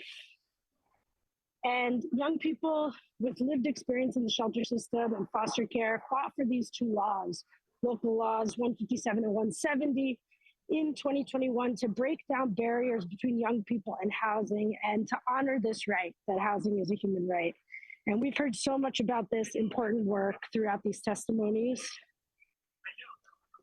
Over a decade of working closely with young people, I've learned firsthand how deeply interconnected stable housing is with sustaining employment, pursuing education, and feeling rooted and connected to community. And as a psychologist and a social worker, I can attest to how important secure housing is for psychological well-being and a sense of ontological security. And yet we know, and we've heard throughout the testimony today, that many young people in New York City struggle to obtain housing, a lack of funding and political will, well-intentioned but onerous bureaucratic rules, private development interests, and a lack of affordable housing, racism, discrimination are just some of the forces stacked against them, many of which we've heard about today. With the introduction of this legislation, young people and advocates hope to address an important injustice, and we're here to urge you to honor the clear intent of this legislation, which was to permit homeless youth in the DYCD and ACS systems to access City FEPS vouchers without forcing them to enter the DHS shelter system first. It's wrong to force young people who are often already navigating an impossibly complex and underfunded housing system to go into the adult shelter system before they can even get a City FEPS voucher, knowing full well that once they get the voucher, it can be months or even years before they're able to put it to use. So today I stand with our allies at the Coalition for Homeless Youth, calling for the city to honor the intent of this legislation and make sure that young people have access to City FEPS vouchers. I thank you for this opportunity to testify. I and the Youth in Power Collective are ready to help make sure this happens. Thank you. Thank you, Mika. Next is Amal.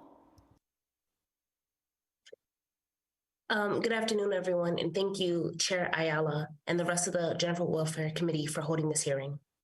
My name is Amal Karufi. I'm 22 years old, and I'm a leader with Youth in Power Transforming Care. We are a collective of gifted leaders, researchers, organizers, and policy advocates who care about our community of young people who have experienced the foster care system and have the same goals in common to help our people.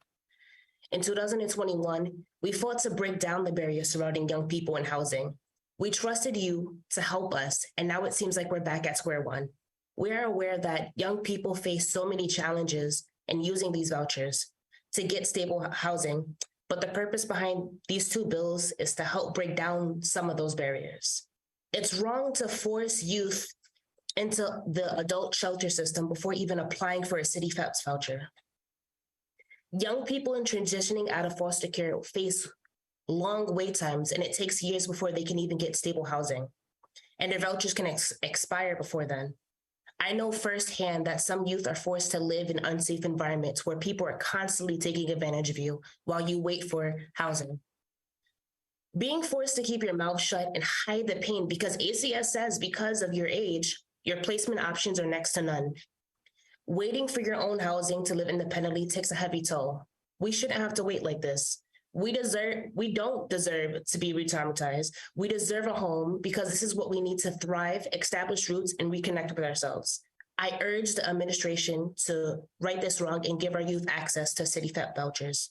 Thank you for this opportunity to testify, and the Youth in Power Collective stands ready to help make sure this will happen. Thank you. Next is Good Christine. afternoon. Good Thank afternoon. you for holding this meeting. I'm Christine Joseph, and I'm 26 years old. I'm a leader with the Youth in Power. We are a collective of gifted leaders, creators, teachers, researchers, organizers, and policy advocates who care about our community of young people who have experienced the foster care system and have the same goals in common: to heal our people and to restore, and the restoration that is needed. In 2001, young people with lived experience in the shelter system and foster care fought for those two laws to break down barriers between young people and housing. We trusted you and the city to make this important change for young people like me. We know that young people face so many different challenges in using these vouchers and getting a stable home. It's wrong to force them to go into the adult shelter system before they can even apply for a City FEPS voucher. This is what those two bills were supposed to change. Young people who have experienced foster care face long waits to find stable homes. Often that means waiting for years to get stable housing. They can wait before they get a voucher, and after they get it, these vouchers can expire before they even move in. That can mean living in a DV shelter with a child. That is part of my experience. That can mean moving from place to place, never having a stable environment.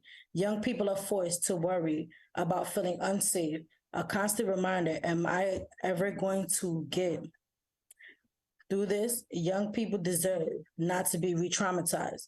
They deserve a home because this is what we need to grow and thrive and establish roots and build community. I am here today to stand with the Coalition for Homeless Youths and all other young people who organize and advocate for these laws. It's time for the city to do what is right. Give youths access to City FEPS vouchers. Thank you. Thank you. Jose?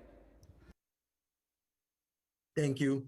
Good afternoon, council members. Thank you for holding this hearing. My name is Jose Perez. I am the project manager here at the Children's Defense Fund on a Youth Empower Transforming Care project.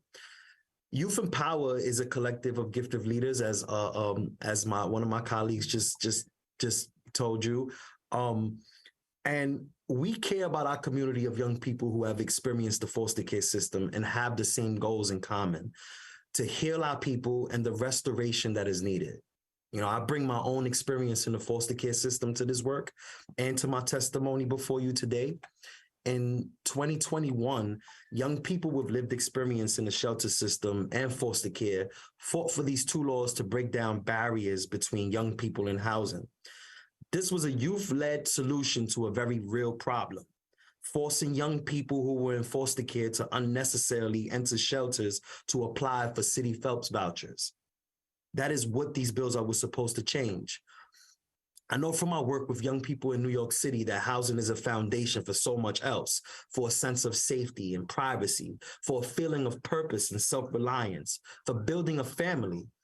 I also know it can take years of struggle for young people to actually navigate these systems that are so unresponsive to their age and their stage in life. As young adults who have lived in foster care, they deserve so much more. Young people deserve not to be re-traumatized. They deserve a home because this is what we need to grow and thrive, to establish roots and build community. So today, I stand with the Youth Empower Collective and our allies at the Coalition for Homeless Youth, calling for the city to honor the intent of this legislation and make sure that young people have access to City FEPS vouchers. Thank you. Thank you. Our next panel will consist of Aaron Sternlieb, Annie Minguez, Michelle Maynard, and Jenny Stevens Romero.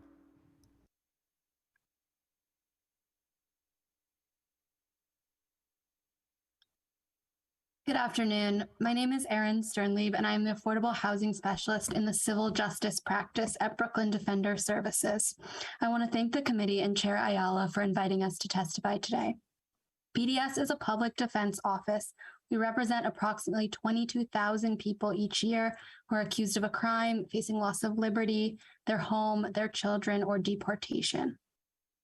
Our civil justice practice works with clients and their families to present a loss of housing, benefits, or services due to a legal case or investigation.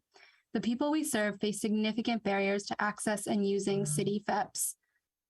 And BDS enthusiastically supports today's bills and is strongly in favor of expanding access to city FEPS.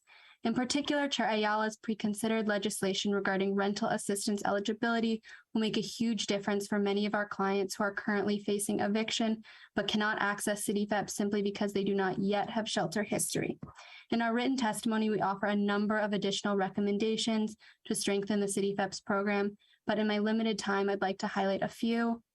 First, as many advocates have been over today, the 90-day shelter requirement unnecessarily keeps families and individuals waiting in shelter for months before they can begin searching for permanent housing.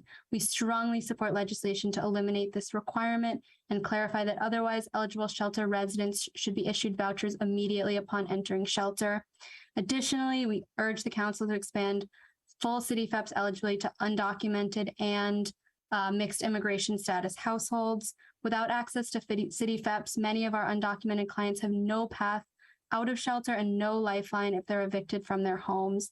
It's morally and financially irresponsible for the city to continue paying substantial shelter costs while denying undocumented New Yorkers a path to permanent housing.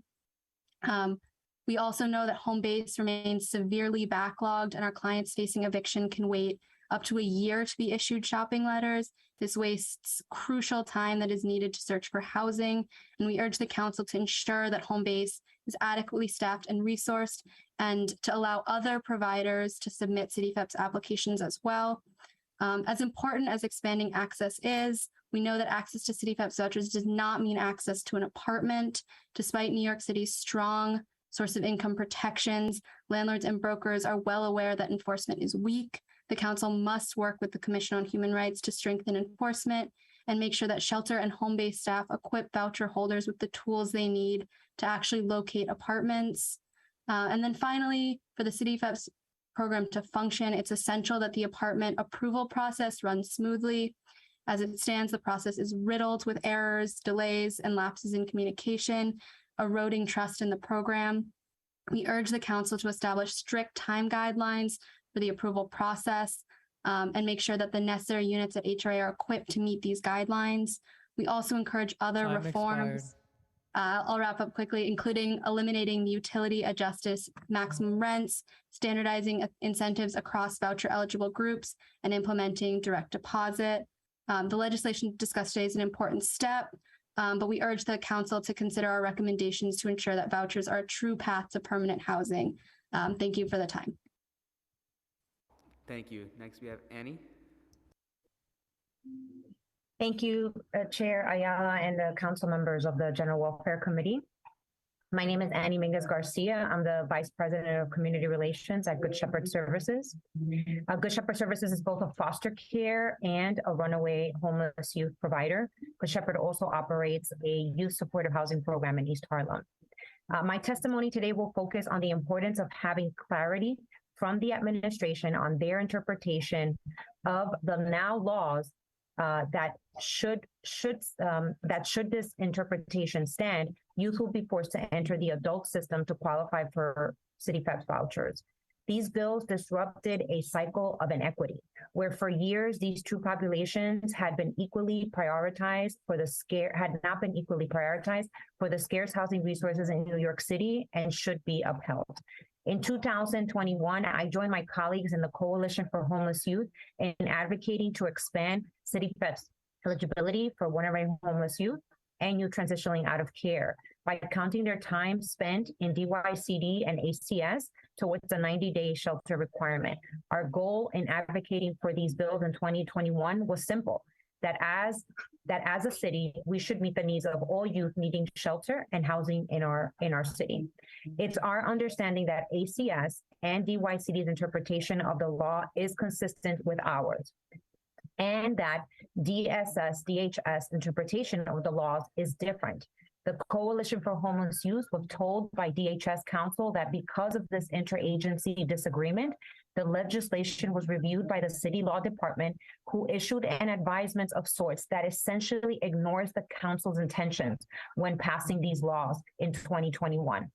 For the record, DYCD and ACS City FEP's pilot that the administration referenced earlier provided agencies with 50 City FEP's vouchers that were already in place when these bills were approved by the council. The goals of this particular laws was to allow future youth, once the pilot ended, to have access to City FEPs without being required to enter the adult shelter system. Thank you again for the opportunity to testify, and I can answer any questions you might have at this time. Thank you, Annie. So nice to see you. Thank you. Up next, we have Michelle. Good afternoon. My name is Michelle Maynard, and I'm the real estate coordinator at Covenant House. I would like to thank the committee for the opportunity to testify today. At Covenant House, I'm responsible for locating housing for our young people who have successfully completed our long-term programs. After 2 years in these programs, the majority of our young people are thriving and ready to embrace adulthood and independence. That's where my job comes in. I help young people who are ready to live on their own and take the first big step towards independence of finding their own apartment. But even for our youth who do everything right in our programs and save a lot of money, the housing market in New York City makes it extremely difficult. The best option for youth to be able to stay in their long-term housing after their program has ended is a housing voucher. Sadly, these are short in supply. We cannot overemphasize the importance of enabling a youth who has often needed to move from home to home during their childhood to have permanent place they call their own. But we need access to vouchers like City FEPs to make this happen. The housing team at Covenant House celebrated when we found out the passage of the laws allowing the youth to access vouchers. To find out New York City doesn't intend to honor the original intention of these laws was devastating. Forcing housed youth to leave their home and into the adult system if they wanted to access City FEP's vouchers, which is cruel and ineffective. Let me be clear. I love my job, and nothing makes me happy to seeing the smile on the face of a young person who experienced homelessness when they find a place, stable, long-term place to stay. But it's painful for me to tell a young person that the money that they save during this time with us is most likely not enough to afford rent in New York City. Frequently, they respond by pleading for a housing voucher. My heart breaks every time a youth asks me for a voucher, and I have no choice to explain to them that the only people in DHS shelters have access to City FEP vouchers. Why would the city require a journey from trauma of homelessness to stable housing and again back to homelessness in order to have access to a voucher? Thank you, everyone. Thank you. And now Jenny. Good afternoon. My name is Jenny Stevens Romero, and I'm a supervising attorney at Make the Road New York. Thank you to the committee for hearing from so many of us today on this important issue. Make the Road New York builds the power of immigrant and working class communities.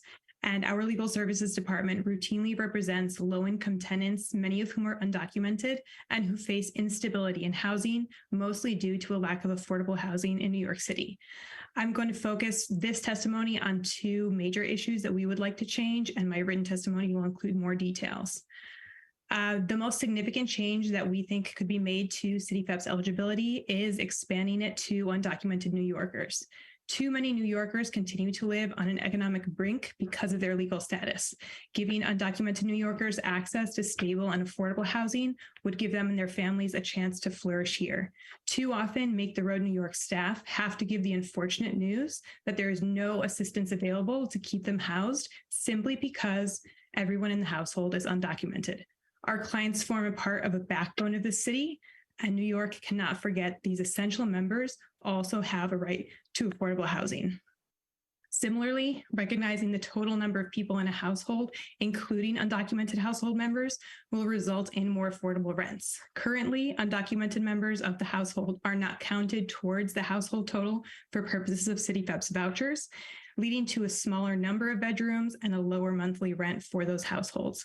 Counting everyone in a mixed status family would increase the assistance to a level that family actually needs for an affordable home. The other change that we'd like to see, as so many of my colleagues have testified today, is doing away with the 90-day requirement. Currently, CityFEPS, as people have recognized, requires recipients to have stayed in a shelter for at least 90 days. This means that families must first lose their homes and live in a shelter for a significant period before receiving this help. Facing eviction and losing a home is a traumatic life event, and as some of our colleagues have testified today, it has a proven health and economic consequence that can last generations. Forcing families to experience eviction before giving them assistance is too late. We can and should be stepping in before a family loses their home by offering them assistance like CityFEPS. Expanding eligibility to tenants who have received a rent demand or can otherwise prove they're at risk of housing instability would prevent many New Yorkers from facing those long-lasting consequences of eviction and the loss of a home. Thank you for your time today.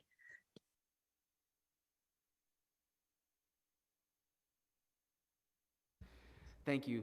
Our next panel is going to be Juan Diaz, Julia Davis, Eric Lee, Leticia Hernandez, and Ethel Brown.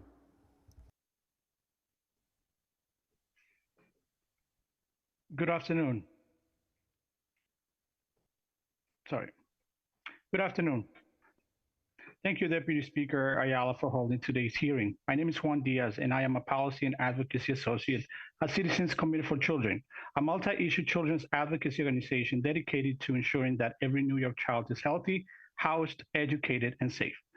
Today's timely oversight hearing confirms that the CityFEPS housing voucher program is among the best solutions to mitigate the current housing crisis, both families residing in shelters and those facing homelessness in the community. We are deeply concerned about proposed staff reductions, given that families throughout the city are already unable to access cash assistance, food support, and housing assistance, timely due to understaffing at HRA. We urge the City Council to not only oppose staffing reductions, but to advocate that the city provide the resources and support necessary to fill existing vacancies quickly. A key strategy for improving families with children's access for CityFEPS housing eligibility is to eliminate or modify the 90-day shelter stay rule. We urge you to continue your support for eliminating this illogical and costly administrative rule. We also strongly support Intro 0121 from Councilmember Salamanca Jr., which will support families in DHS shelters by requiring HRA to designate housing specialists within all temporary shelters and to submit an annual report on housing specialists. We also support expanding CityFEPS eligibility to families and individuals that enter city shelters throughout pathways other than DHS. This should include HPD, DV, and runaway youth who currently are ineligible for CityFEPS unless they enter the system through DHS. Many families in the community, low-income communities, do not qualify for CityFEPS eligibility due to other eligibility program restrictions. Therefore, CCC supports the following reforms. Permit accepting rent demand letter from landlords instead of housing court eviction to qualify for CityFEPS. This eligibility requirement was temporarily implemented during the pandemic, and it helped many families prevent eviction. This change should be made permanent. Also, removing requirements that individuals must have a shelter stay before qualifying for CityFEPS. Residing in shelter is traumatic for children, and avoiding this rule can definitely help many families. Additionally, CityFEPS assistance while in the community, instead of requiring shelter entry, would save the city hundreds of millions of dollars. Also, as some advocates called today, increasing funding for home-based prevention and aftercare services to assist families retain their CityFEPS voucher and to apply for those who are at risk of eviction. Home-based providers assist families with CityFEPS renewals, rental arrears, rent portion adjustments, and transfer requests. As such, they are vital housing and financial support for low-income communities. Thank you so much, and I'll be submitting written testimony. Thank you. Next is Julia. Thank you.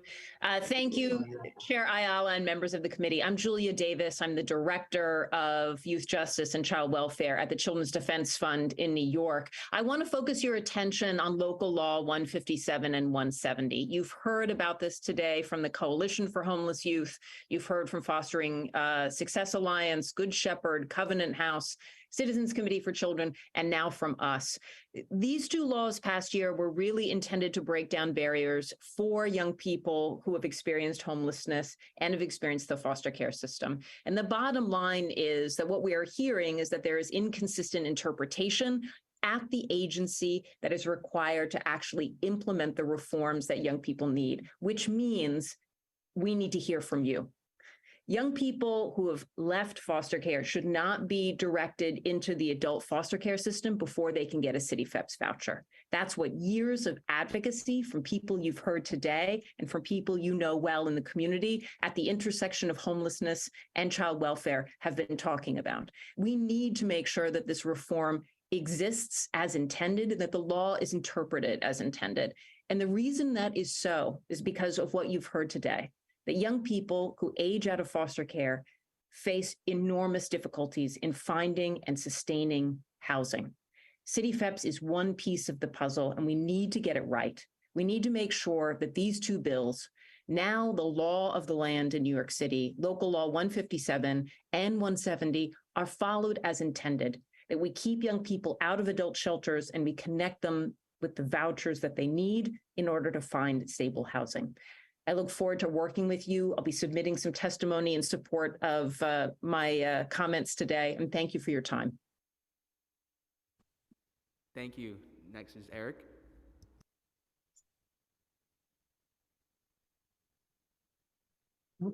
Hi, good afternoon. My name is Eric Lee. I'm Director of Policy and Planning for Homeless Services United. Thank you, Deputy Speaker Ayala and members of the General Welfare Committee for allowing me to testify today. We will be offering more detailed written testimony, but to briefly outline our CityFEPS recommendations, HSU recommends expanding access to CityFEPS voucher eligibility by removing the shelter history requirement for people living in the community, removing the 90-day shelter stay requirement for people in shelter, eliminating the work requirement altogether, increasing the maximum income limit to 50% area median income, and expanding access to households regardless of their immigration status.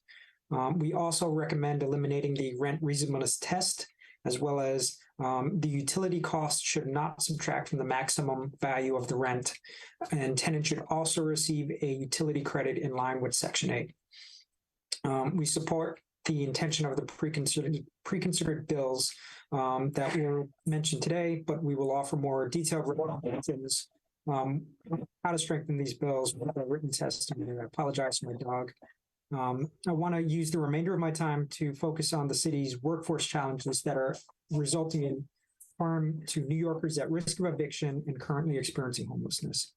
DHS and HRA need to be funded and empowered to immediately fill vacancies and bolster headcount to quickly process CityFEPS and rental assistance applications, public benefits applications, conduct phone interviews, process paperwork, and issue rent checks.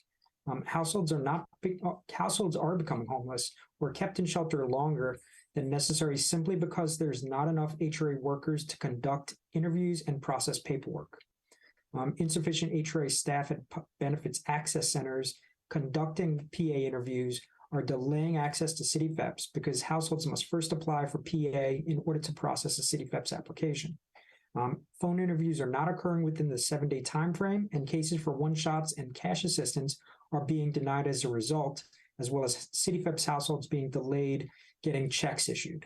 The HRA paperwork backlog is causing households to fall into arrears and a housing crisis, as CityFEPS renewals are not being processed before the voucher expires, throwing otherwise stable households into rental arrears. Households are also seeing delays matching their submitted documents to their individual applications within HRA's data systems. This delay makes it appear like their public benefits, one-shot deals, and CityFEPS applications are incomplete, resulting in denials when the household submitted everything that they were required to. HRA should hire additional staff to eliminate the backlog and immediately start issuing electronic receipts for all documents submitted to HRA as they're submitted. Home-based and shelter providers are now reporting delays with HRA issuing CityFEPS checks. If you would just You can wrap up, yes. Thank you. So home-based and shelter providers are reporting delays with HRA issuing rent checks for CityFEPS. both for households at risk of losing their homes as well as trying to exit shelter with the voucher. Providers are seeing check issuances take anywhere from 2 to 6 weeks, which slows move-outs and prevents housing court cases and home-based cases from being resolved in a timely manner. Thank you for the opportunity to testify. Thank you. Next is Letitia. Thank you. Good afternoon, everyone. My name is Leticia Hernandez, and I am a housing access manager for Covenant House, New York, where we serve youth experiencing homelessness ages from 16 to 24 years old. I would like to thank the Committee on General Welfare and Chairperson Diana Ayala for the opportunity to testify today. My job at Covenant House involved in serving as a middleman between the landlord and the tenant when trying to find apartments for our youths. I also provide aftercare services for 6 months after the youth leaves Covenant House programming. Young people usually look at me in shock when I tell them that they cannot access a CityFeds voucher because they aren't living in a DHS shelter. Most of our young people are afraid of adult homeless shelters because they are filled with many people much older than them who may have more substance abuse and long-term mental health problems. Staff at adult shelters are also not typically practicing youth-specific trauma-informed care or positive youth development principles. This is why the runaway and homeless youth shelter was deployed in the first place. Our young people experiencing homeless could stay in programs directly suited to their developmental goals. Choosing a program that is best suited for one's needs should not prelude their ability to receive a CityFeds voucher. As my previous colleague, Ms. Maynard, stated, even when we have a small group of vouchers during the pilot, only 50 vouchers was provided for the whole DYCD providers, not 50 vouchers just for one specific provider. So we was faced with pretty much applying as much as possible so we could get our clients through the door. But the process for DYCD CityFeds vouchers made it impossible for us to be successful, meaning the client must have an apartment, will be accepted to an apartment before they can actually request a shopping letter. And as you all may know, all landlords and brokers request a shopping letter initially before the client can even view a unit.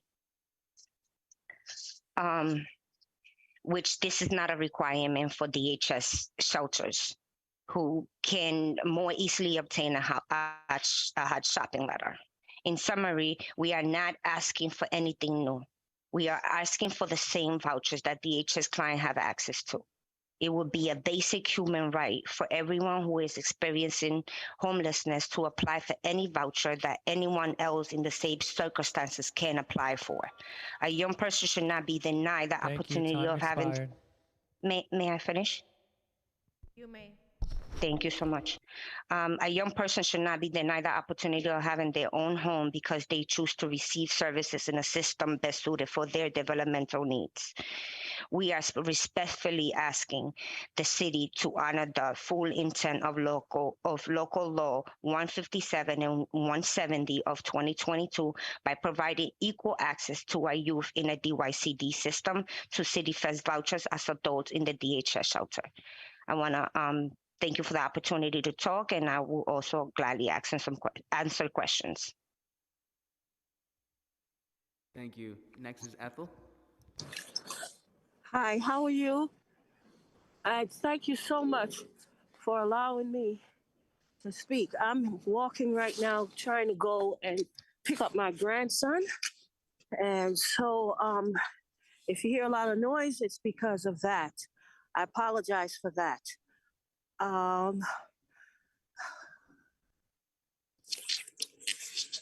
Today's hearing is an oversight hearing. And we're still working on an analysis of those bills, but overall, I would suggest lifting up our priorities for CityFeds. Eliminate unnecessary rules, end the 90-day rule, addressing the utility deduction problem so that most vulnerable New Yorkers aren't harmed, and the rent reasonableness bill. Expand city FEP's eligibility to people who are undocumented via city legislation, not just a resolution. Increase funding for the City Commission on Human Rights to enforce against SOI discrimination. Remove bureaucratic barriers that create unnecessarily long processing times for apartment approval packets. As much as, what is happening today, I'm hoping and praying that things do work in all of our favor. The other thing I would like to give is my experience and what I've been dealing with in terms of city FEPs and home base. I'm so exhausted. What happened is,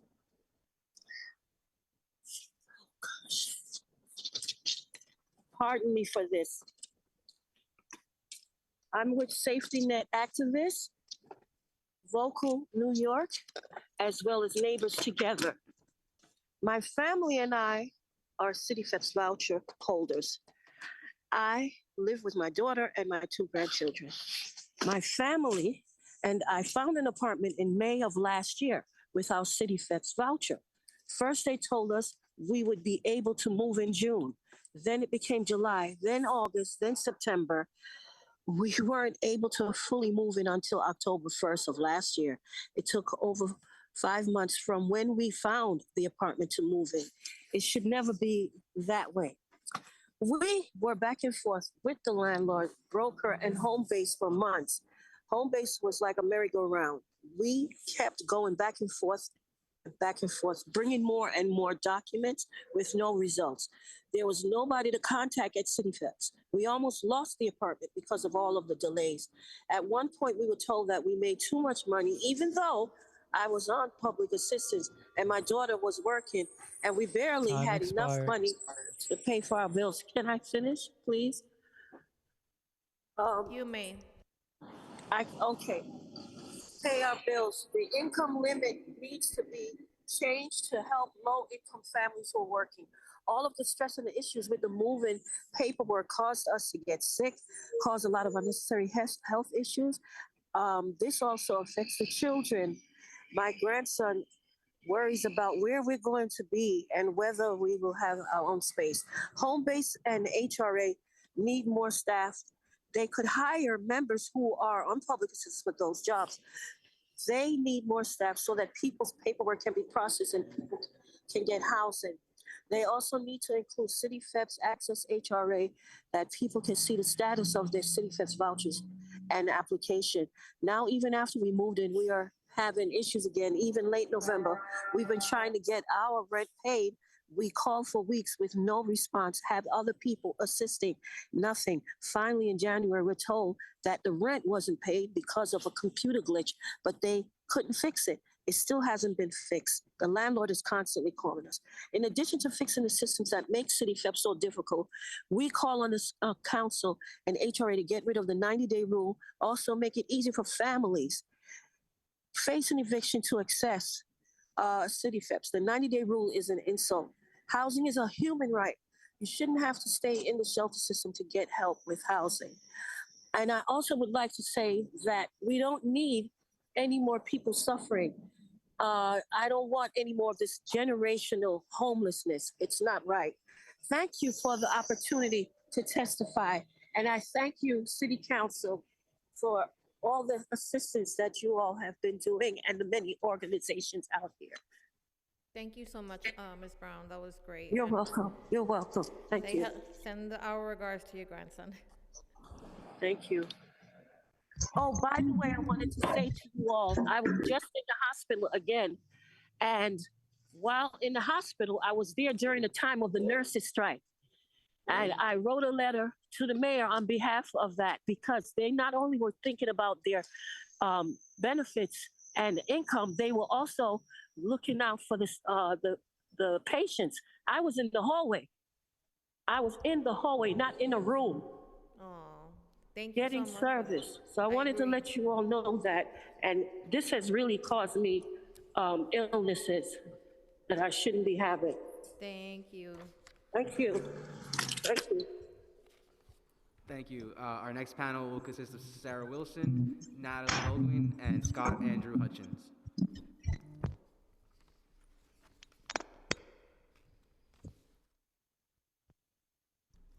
Hi guys, sorry I didn't realize it was me. I'm sorry, I'm- Sarah. Can you hear me? Hello? Yes, can you hear me? Okay, now I can hear you. You were staticky there for a minute. Oh, I apologize. So my name is Sarah Wilson. I do advocacy with Safety Net Project out of Urban Justice, Vocal New York, and Shout. I'm also, for identification purposes, formerly homeless, disabled, dual diagnosed, and substance mental health. I'm currently in recovery. I'm also a supportive housing tenant. I'm so excited to see this 90-day rule on there. I know that this has been something people have been fighting for.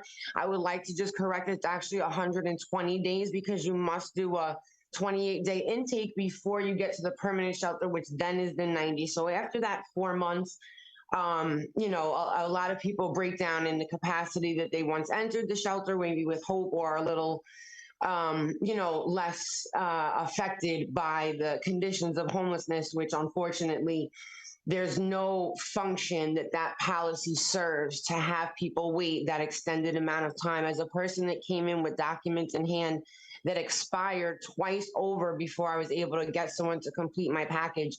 As I said, on disability, I came in with all my paperwork to complete the package, and I spent 2 years in shelter. And that's more what the common experience is like, because there's an understood wait, and it's a wait for no reason that I'm excited to finally see on here and hopefully gets removed immediately, in addition to the fact that it serves no purpose but a great deal of harm. Also, I don't know the numbers on these, and I apologize for that in advance. As far as the other bill with the work requirement, for a person that comes in and meets the criteria for a voucher, there shouldn't be a mandated amount of hour work requirement while homeless. I don't think people understand you can be moved around to any of the 5 boroughs at any point in time with 2 bags in hands to secure employment during that time, and be mandated to any amount of hours as a requirement for eligibility, in addition to already meeting the other eligibility factors, does not seem to serve any purpose. And I know once a person is housed like myself, I'm able now to branch out and make appointments and be in a community and be able to move around. When you're in the shelter system, that's not a possibility. So to have that be what's preventing people because of a certain amount of hours, that doesn't feasibly fit the scenario. I also heard people, just real quick, and I'll stop after this, talking about home base and just the capacity of preventative in community, and the need for a home base to be increased, but also other people like the advocacy groups that are able to do 2010E applications. I would love to see them also be able to get certified or whatever it is to do. Thank you. Your time has expired. As well. Okay.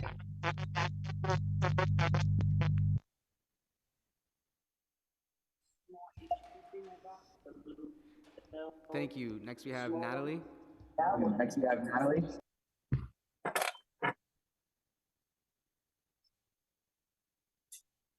Hello.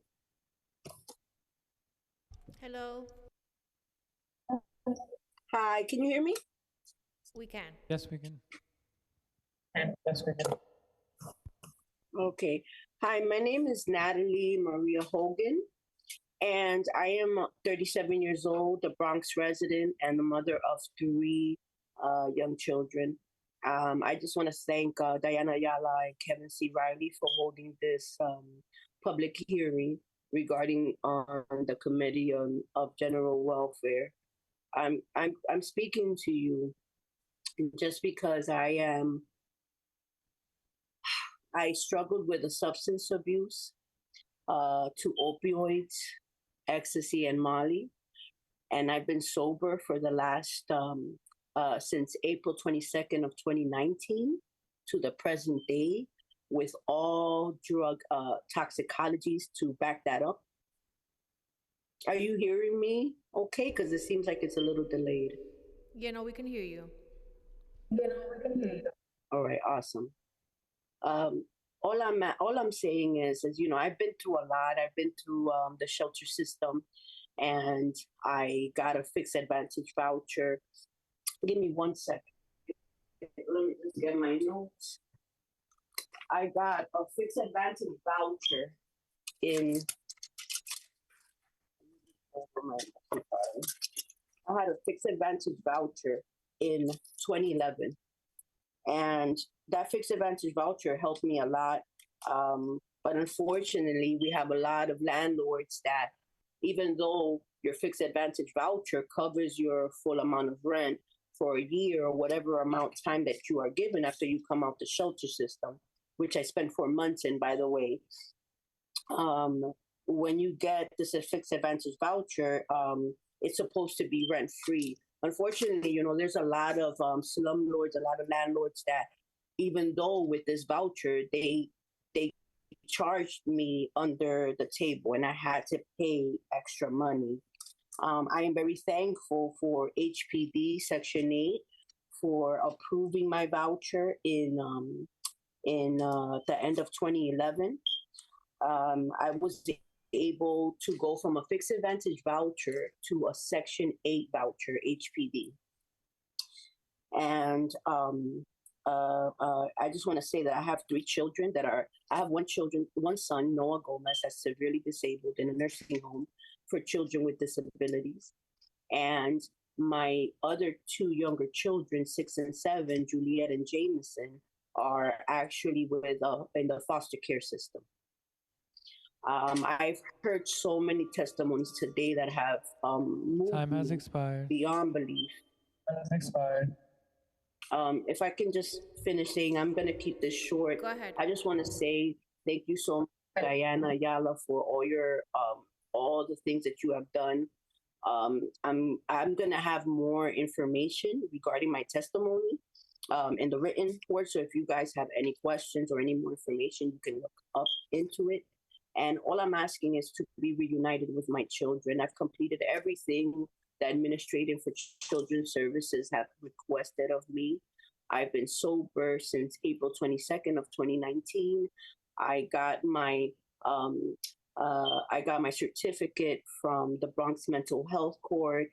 I have my evaluations. I've completed certificates, parenting journey, coping with trauma and anger, and so many other. And I just want to say that I'm here today based on all of the people all the good city agency workers that have helped me get to where I'm at today. And all I'm asking is for help to reunite my family. My son Noah, my daughter Juliet, and my son Jameson deserve to be at home. And I'm willing to provide any documentation to back up every single word that I've said. I've completed the parenting journey certificate, coping with trauma and anger. I mean, the list goes on and on.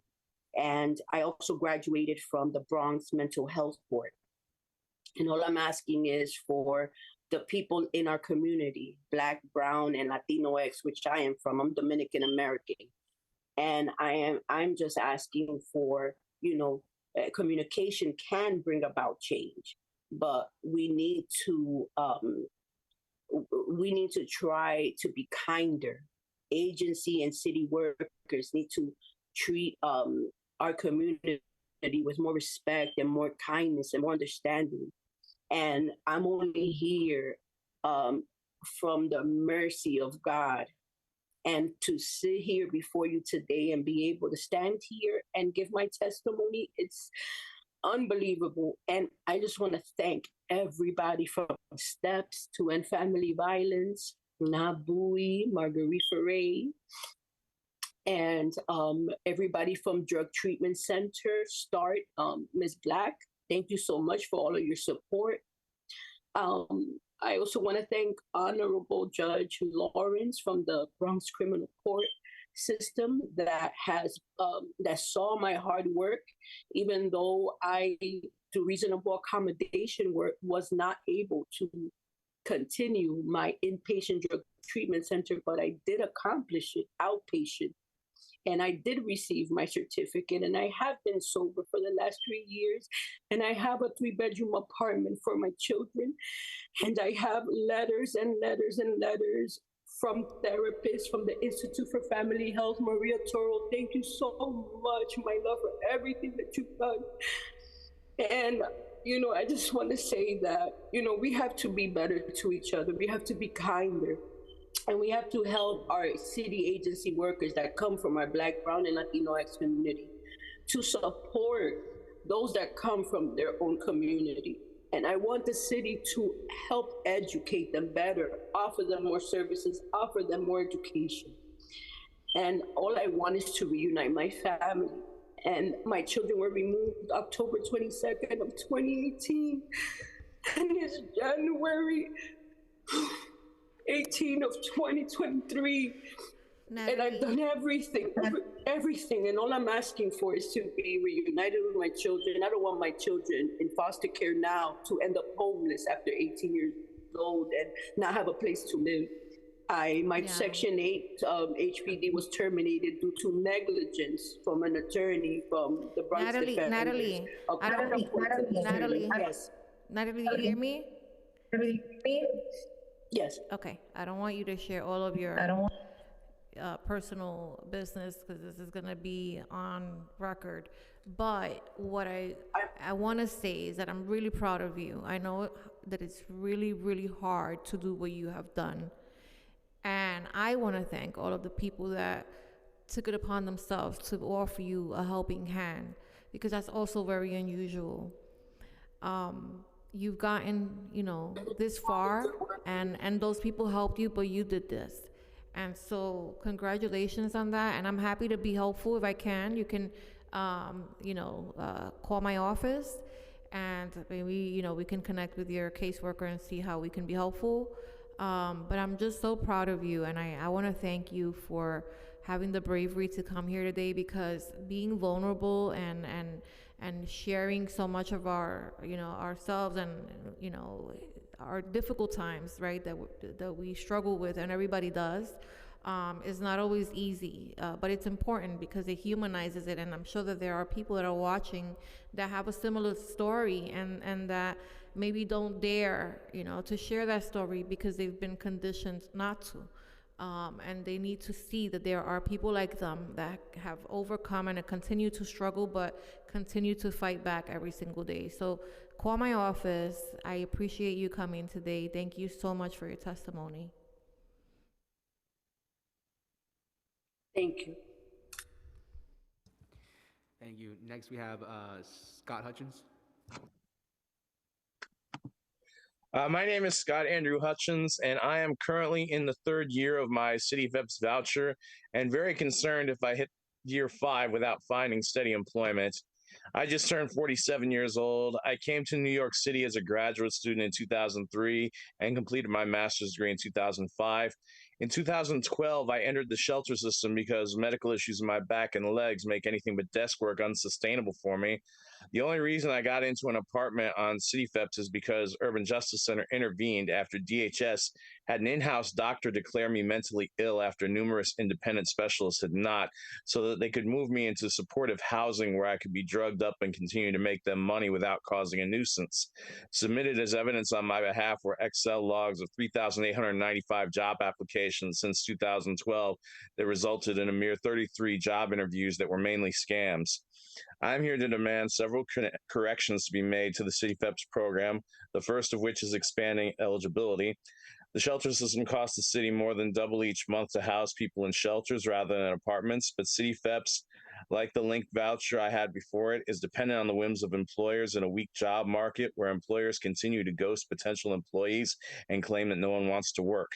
The eligibility also needs to be expanded to the undocumented. DHS doesn't collect data on immigration status for the shelter system, so we don't even know precisely how large this problem is, only individual cases who have come forward. This eligibility expansion needs to come in the form of actual legislation, as resolutions have not worked. Another problem with city VEPs are unnecessary rules that create a backlog of wait times, such as the 90-day rule, the utility deduction that has wasted many a homeless New Yorker's time on housing for which they are not found ineligible for until the last minute, and the rent reasonableness rule, which again makes homeless people innocent victims of those with money and power. Then there are the internal abuses by those with money and power, such as the extraordinary processing times for apartment approval. This is a continuation of the Robert Dorr tradition of making shelter clients start their housing packages all over again after being involuntarily transferred to another shelter, as happened to me 8 times, 5 of which were in the middle of the night. These are serious bureaucratic issues that need to be resolved to increase the efficiency of the process to get people out of shelter. While I don't know the specific issues, I can say that the system seems to drag its feet. As one of the authors of the Picture the Homeless white paper, The Business of Homelessness, it seems that the profit motive is again behind these issues, namely NGOs that provide the shelter, making too much money off the city.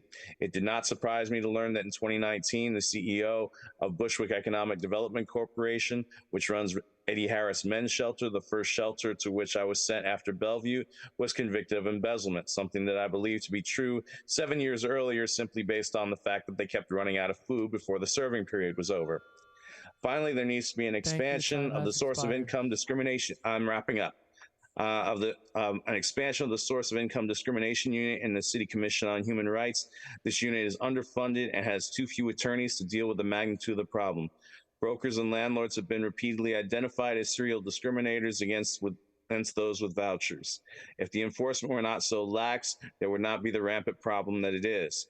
The council needs to push back against the mayor's insistence on disinvesting from anything other than the police force. We know that cops are not the solution to homelessness or much else either, and the city's budget needs to reflect that. Thank you.